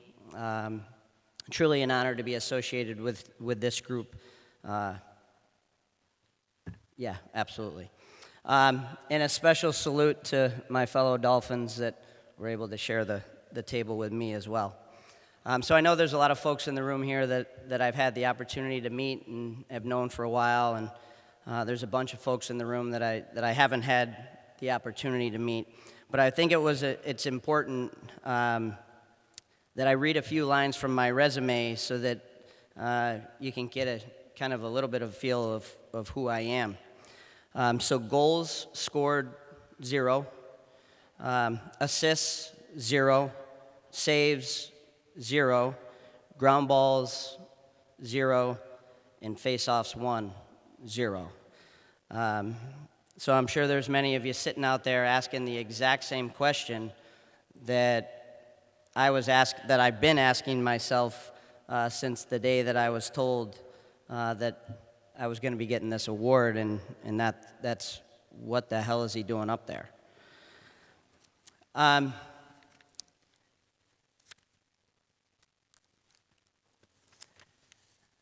There's an awful lot of people that have helped create me, not only for the coach that I am, but also the husband and father. Coaches Deegan and Mazella for providing me the building blocks for what good lacrosse looks like. Coach Jeff Long at Ithaca College, my college coach, for showing me the passion and intensity that's required to be successful coaching at the college level. The late Shane Lynch for giving me an opportunity to walk the sidelines for the very first time. Absolutely. Coach Dick Rockwell, this may go down in history as the only lacrosse induction speech that a baseball guy was mentioned in. but my mentor, and for someone to have the confidence in me when I wasn't sure that I had it in myself. Matt Bassett, for opening my eyes to a generation of student athletes that were all of a sudden started asking the question, why? I grew up at a time when if someone said jump, you said how high. Why never came into the picture. You know, and when Matt arrived at Lemoyne, it was at a time when I think kids in high school were being taught to ask why to their teachers. So sure, they get to me and they start asking why, and that was a little bit of a difficult transition. To the entire Lemoyne Athletic Department staff for making it an absolute blast to go to work every single day. President Lemira and the entire Lemoyne administration for recognizing not only the importance but the value in the student-athlete experience as part of a Lemoyne education. To my family, my parents, probably my biggest fans, my wife Kate, my son Kevin, Ryan, my daughter Maggie, thanks for putting up with me. You can imagine that, you know, as a dad, you get in the car after one of their games and they got to actually listen to me, critique what they did and didn't do. But I will tell you guys that I actually do know what I'm talking about. Thank you to all the assistant coaches that I've had over the past 20 years. If it wasn't for them, Lemoyne lacrosse would be average at best. One of the many conversations I had when I was summoned down to Coach Rockwell's office, one of them was, don't ever be afraid to hire anybody smarter than you. I got one quick story and one last thank you. I want to make sure everybody remembers that, if anything else. So it's 2003, and I'm on the NCAA Men's Championship Committee. And it's the first year that the championships is moving from a college campus to an NFL stadium. And I'm not even sure, we weren't in it, but as a committee member, you go down a few days early. So I remember probably the most impactful scenario moment that I've had in my coaching career was when I walked through the tunnel at M&T Bank Stadium where the Baltimore Ravens play. I walked through the tunnel and looked up, and there's 70,000 seats, and some other Division II teams were going to have an opportunity to play there on Sunday. So I walked right out to the 50-yard line, pulled out my cell phone, and I started calling every single one of my players and said, hey, listen, we need to get back here next year. I'd like to come back, and I'd like to come back with you guys.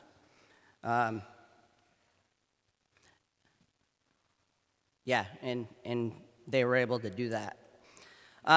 Lastly, again, probably the most important thing that I have to say is thank you to every single young man that I've had the pleasure of coaching. There's a bunch of them here tonight. Without you guys, I wouldn't be here tonight. Without you guys, my children wouldn't be the people that they are today, and they certainly wouldn't have the opportunity to say that they've been in Tom Brady's locker room, Ray Lewis's locker room.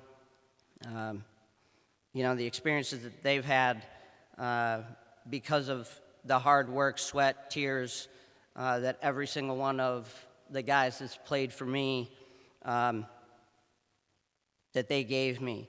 Not only did you allow me to follow a dream, but you allowed me to live the dream of creating the best damn Division II lacrosse program in the country. So thank you to you guys. Thank you.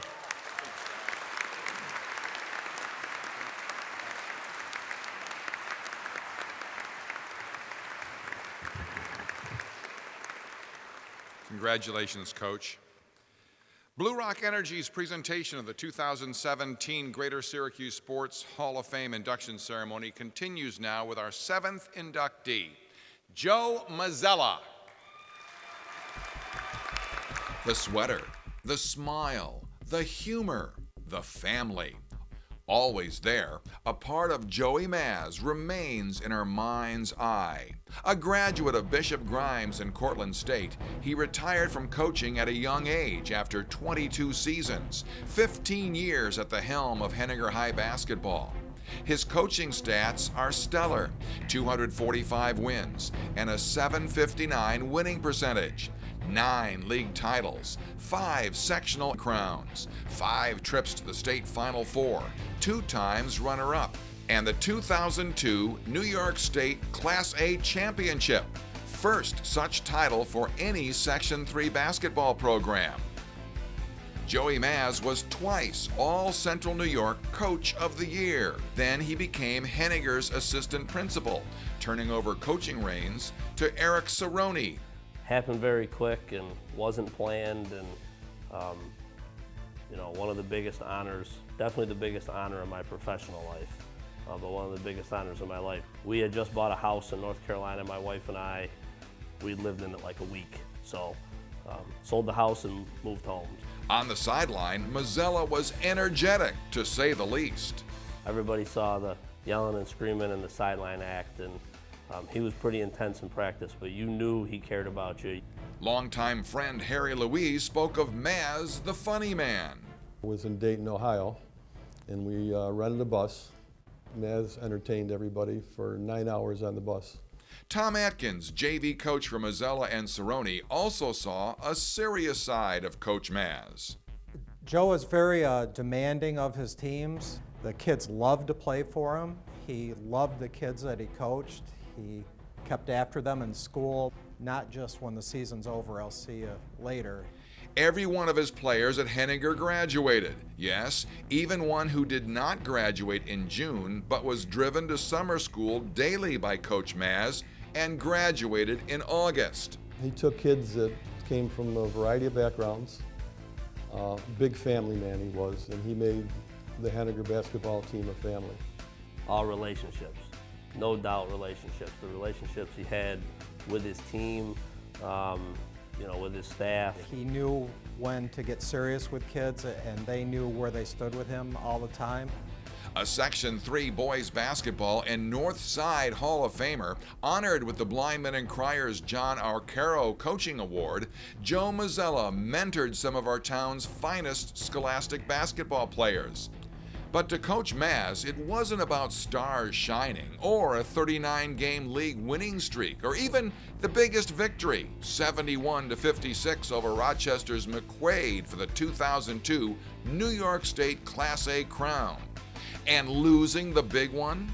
When we went to the States the first time that he went and they lost in the finals, that I was one of the first to greet him when they got off the floor, and he was very happy with the way the kids played. It wasn't about the win, it wasn't about the loss. When we'd have a huge win, a great win, and everybody's happy and everybody's your friend, he kind of just fed off into the distance with those. But every really bad, you know, devastating loss, he was there all night. He knew when he was needed. A year after his passing, the Hennigan Black Knights were playing on Joe Mazella court. He would go to the barriers and kind of go through the barriers and make people happy. So tonight, Joe Mazella, coach, administrator, family man, joins the Greater Syracuse Sports Hall of Fame, class of 2017.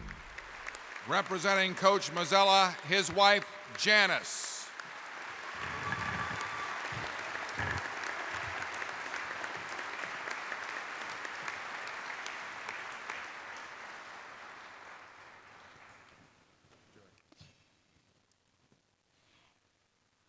It's a pleasure and honor for me to accept this prestigious award on behalf of my husband, Joseph Mazella.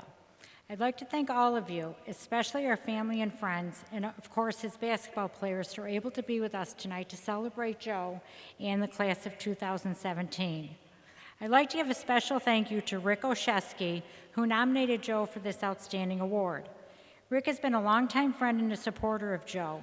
Thank you for keeping Joe's memory alive. I'd also like to thank each and every one of the Greater Syracuse Sports Hall of Fame board members for recognizing Joe's contribution to basketball in our community and allowing him to become part of the class of 2017. Additional individuals that I need to thank are our daughters, Marissa, Leah, and Alicia, and of course our parents. Our kids and our parents were a constant support. Many of you would have seen them at each and every game dressed in black and gold. It's also important to recognize Tom Atkins, Joe's devoted and patient JV coach, and Jason Dudzinski, his assistant coach. I cannot forget Frank Walter, Joe's JV coach before Uncle Tom. Joe was a born leader. From the fields of Lincourt to Bishop Grimes High School, where he was the vice president of the National Honor Society, through Cortland State, where he was awarded the Tommy Minch Award for the highest academic GPA in his program. Joe led summer parks and recreation basketball camps in the Action League, where he made numerous friends. He led young men in Hennigan basketball to athletic and academic success, finally ending as an assistant principal at Hennigan, where he was able to have a positive impact on all students.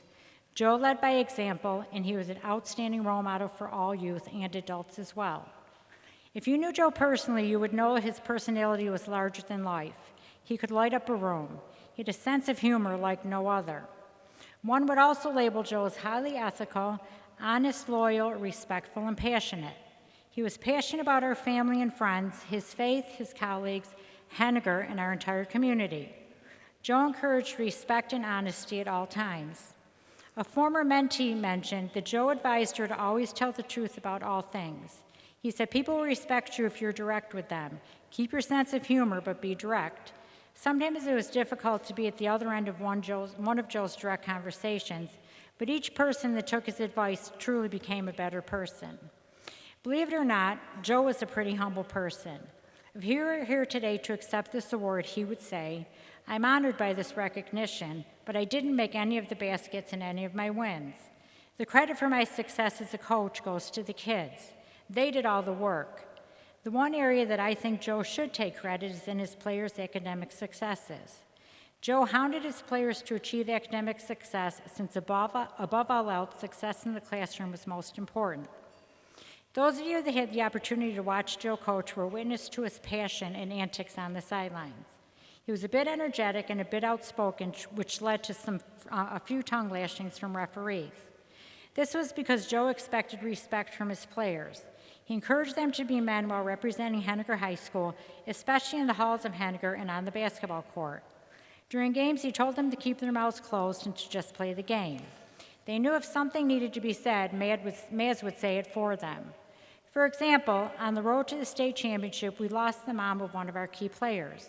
When the opposing team and spectators began to chant the mom's name to antagonize our boys, Joe told them, let me handle the crowd. He said, you guys handled it by playing the best basketball ever. We ended up winning by more than 40 points. Joe was a huge presence at Hennigan. He got to know each and every student. Joe was a constant fixture in the halls, getting students to class. He was well-versed in the current songs and dances that were popular with the students. He used these dances and singing to students to get them to class. During pep rallies, Joe would accompany the band and sing Casey and the Sunshine Band songs. His singing definitely helped psych up the crowd for whatever sporting event was to follow. Our girls learned not to melt away in embarrassment because this was their father. In a 1998 interview for a newspaper in Hennigan, Joe stated that he was a family man. His family always came first. Yes, we did, and this attitude rubbed off on the basketball program in our community. Frank Walter told me once they cut their team, Joe would say, we're beyond making a team now, we're making a family. Hennigan basketball was a family event. The stands were crowded at each and every game. Spectators included our family members, families from our community, our friends and their children, and even the pastor, Father O'Brien, from our church. It was only natural when Joe had his 200th win that we have a family party. We had 200 cupcakes, 200 cans of soda, a cake that said 200 wins, and students blew up 200 balloons and hit them to the court when the game was over. We had a big party with everyone on the court, including the opposing team and their families. Joe contemplated retiring from coaching to pursue administration, but could never find the perfect time until 2002. At the end of the 2002 season, when Joe's dream came true, winning the state championship for large schools, Joe followed through and did retire from coaching. Marissa was heading off to college, and it gave Joe time to follow Leah and Alicia in their successful athletic careers. It also gave him the opportunity to pursue a new career as a school administrator, which brought him to the main office at Hennigan High School. This transition was made easier when Joe cornered Eric Scaroni at a family graduation party. When Eric decided to apply for the job and subsequently was hired, Joe was more than happy to move forward. It's not to say he didn't keep his foot in basketball. He stood as a supervisor at the end of the bench with his arms folded, pacing back and forth and hitting his famous watch so Eric would call a timeout. Eric would tell you that Joe was one of his greatest supporters. Joe would let Eric shine when he had a great win, but when Eric would have a loss, Joe would sit with him for as long as Eric needed him. Joe would be so proud that Eric has moved up to OCC and Gilbert Spates and Lazar Sims have stepped into the role as varsity coaches at Hennigan. He would also be proud to know that many of his guys have grown to be great family men, husbands and fathers, and many give Maz credit for their family values. Joe had a strong faith, as did his players. When Joe and his players were ready to enter the game before a game, they would huddle just outside the gym door and say a prayer together. A very close friend of ours was in the hall and witnessed this huddle and was touched that a prayer was said in a public school. After Friday night games, Joe would skip Saturday practices and the boys would have to report on Sunday. One of the moms told Joe her son could not come to practice on Sunday because he had to go to services to worship. Joe asked her if it mattered where he worshiped. Joe himself never missed a Sunday Mass, so he asked her if he could take her son with him to Blessed Sacrament at 7:30 a.m. So for the basketball season, Joe picked him up each Sunday. Together they go to Mass, then they go off to practice. Joe is a man of many talents. He fit into any crowd. He treated each and every person as though they were special. Once he spoke to someone, he had that person as a friend for life. He didn't judge anyone. Joe's friends ranged from all socioeconomic groups, all ages, and all races. He treated everyone as equals. Joe is a special man on and off the basketball court. Once again, thank you for being here tonight to celebrate the class of 2017. And my daughter said I wouldn't do this right, but whenever Joe had a speech or spoke in front of a crowd, he had his signature sign out. Peace.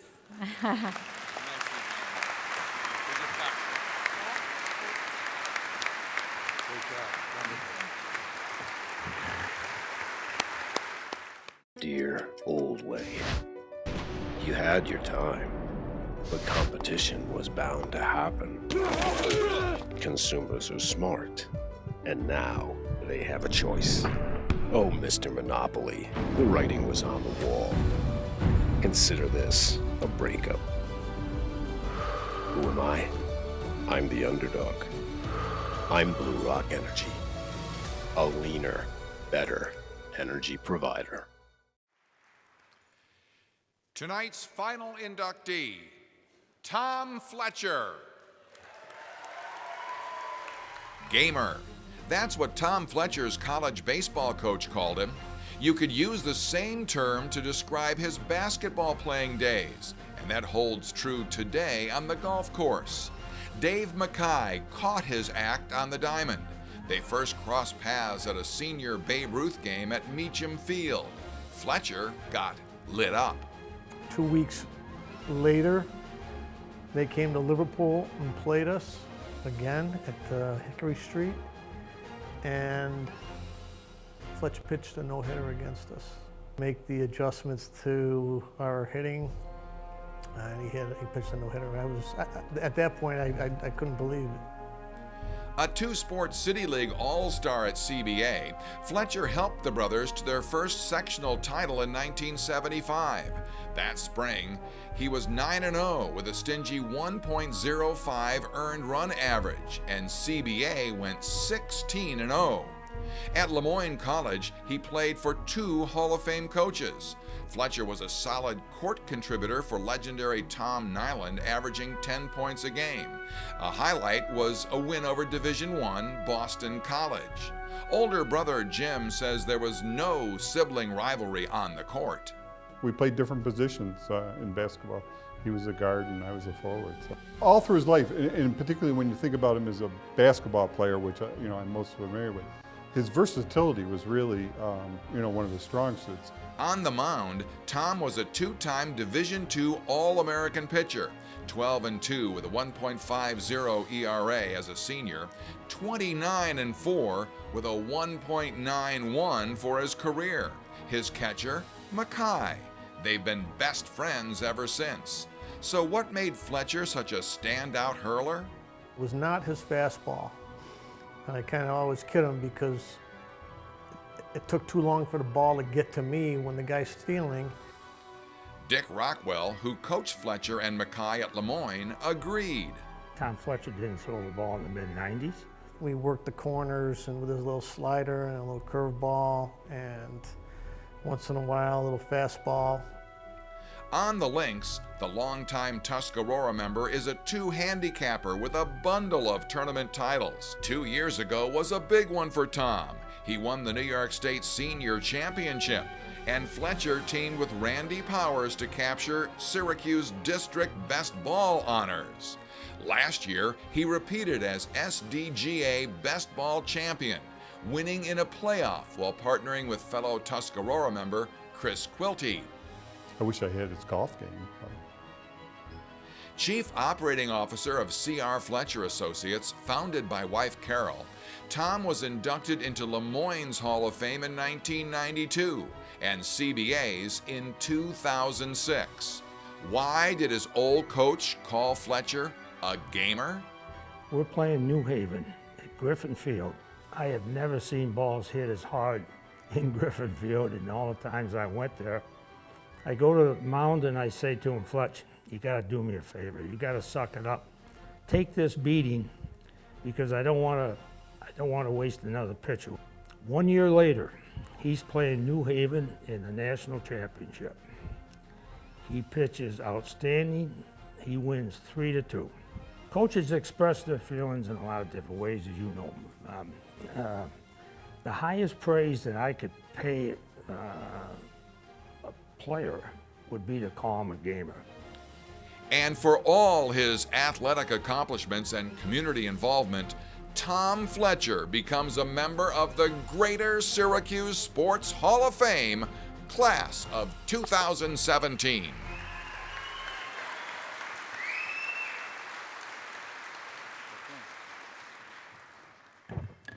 Well, I wish I saw that video before I prepared my words. Thanks, Thermy, Coach Rockwell. I'm going to tell you a quick story about Rock, though. So Rock throws me the ball sophomore year. We're getting beat by New Haven, and we're down 7-0. A guy named Johnny Hunley, who led the country in earned run average, has started the game. He gives up 7 runs in the first inning, double elimination tournament. Rock, second inning, I go in. He goes, Fletch, I'm not wasting any more pitchers. So there's this guy, Bob Tercio. He was a great player, and he hit a ball off me that I think is still going, all right? So fast forward, senior year, we're out in the College World Series, and I get to pitch against New Haven. We're riding over on the team bus, and Rockwell says to me, he goes, hey, Fletch, Tercio called, want to make sure you were pitching tonight. How about that as a coach? I love it. I love it. So, seriously, I'd like to thank the Sports Hall of Fame Committee for this induction. It's really a humbling honor. In particular, I'd like to thank Art Palermo and Bill Motto, who have made this night a special night for me and my family. And I'd like to congratulate the other inductees, my fellow Dolphins, Kathy and Danny, and my fellow brother, Denny Hennigan, especially. When you get an award like this, you have a time to reflect on things, and there's basically 3 words that I came up with: very fortunate and lucky. And yes, I went to Lemoyne, so I can count. Very fortunate and lucky.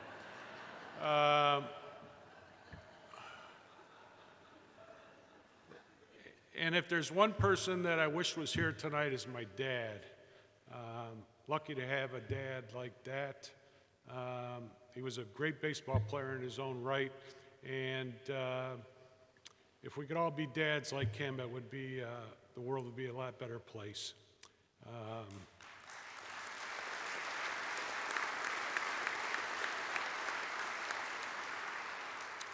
And then there's my mom. She's still around. I don't know how she survived 92 years raising 7 kids. But my mother always had a great saying. She said, Tommy, when I raised the kids, she says, I never took any credit and I never took any blame. And believe me, there was a lot of blame to go around. But Mom, tonight, you ought to stand up and take a little bow for all the credit.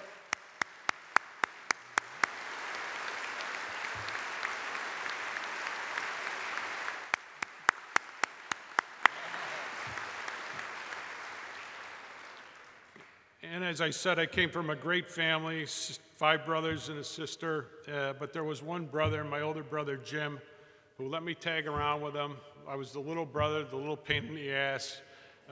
He taught me to all the parks, took me to all the games, and he was always there to support me. And Jim, thank you so much.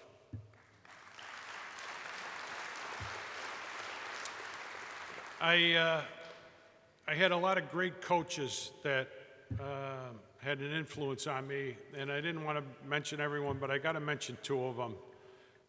The first one, a Hall of Famer who's not with us anymore, Coach Bob Velasco. And you talk about lucky and good fortune. And all you guys that played for Velasco out there, you all know he was the best.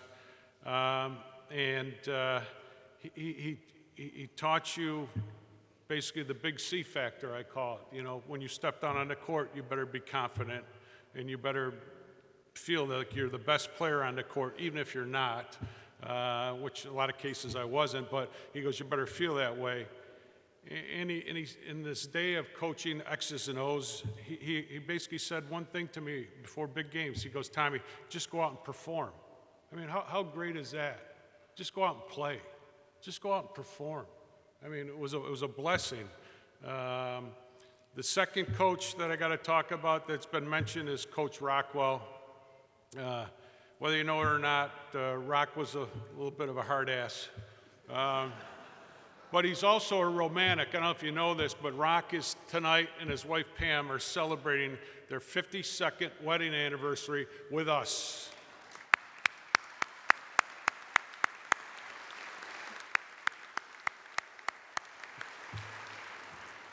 And Lemoyne is about educating the whole being, both spiritually, intellectually.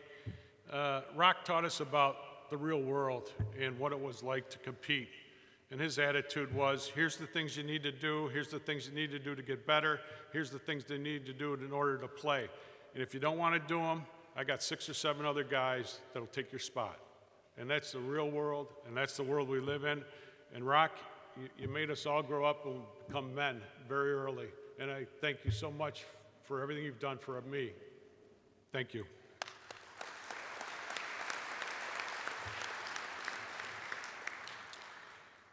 On the Lemoyne tradition, there's a thing they call Love at Lemoyne. And I found Love at Lemoyne 41 years ago when I met my wife Carol, second semester, freshman year. And proud to call her my wife. And we've got 2 beautiful children, Ryan and Aaron, that I'm proud to be their dad and husband. Thank you very much.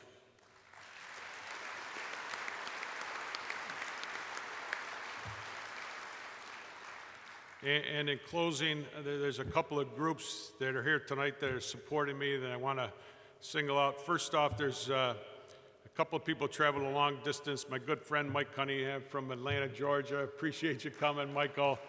And my backcourt mate from Lemoyne, Mike Ruff, came down from Rochester as a surprise. And thank you, Mike Ruff, for coming down.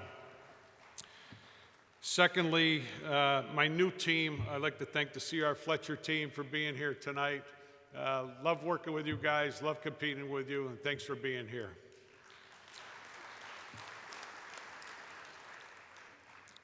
And then I belong to the greatest golf club in the United States, and that's Tuscarora Golf Club.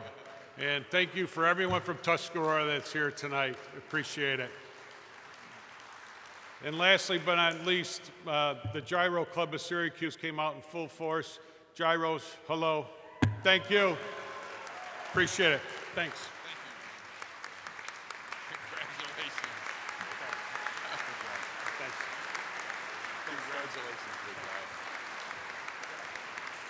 Congratulations, Tom. How about one more big round of applause for all of our honorees in the Greater Syracuse Sports Hall of Fame, class of 2017.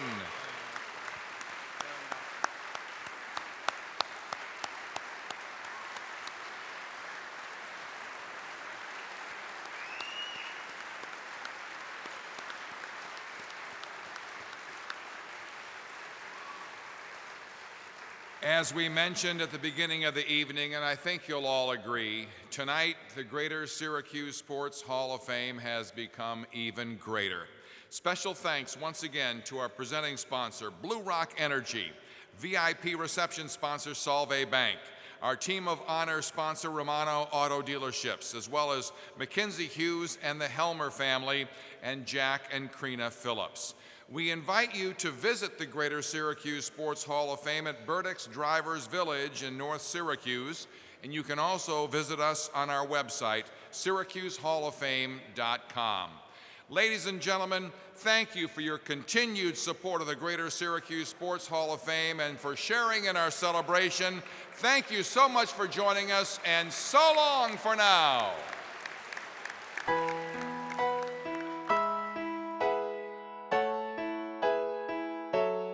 There's a place for all our heroes. It's called the Hall of Fame. The greats of sports are honored here for the way they played the game. As we count their contributions, we feel so very proud. We won't forget how much they gave and how they pleased the crowd.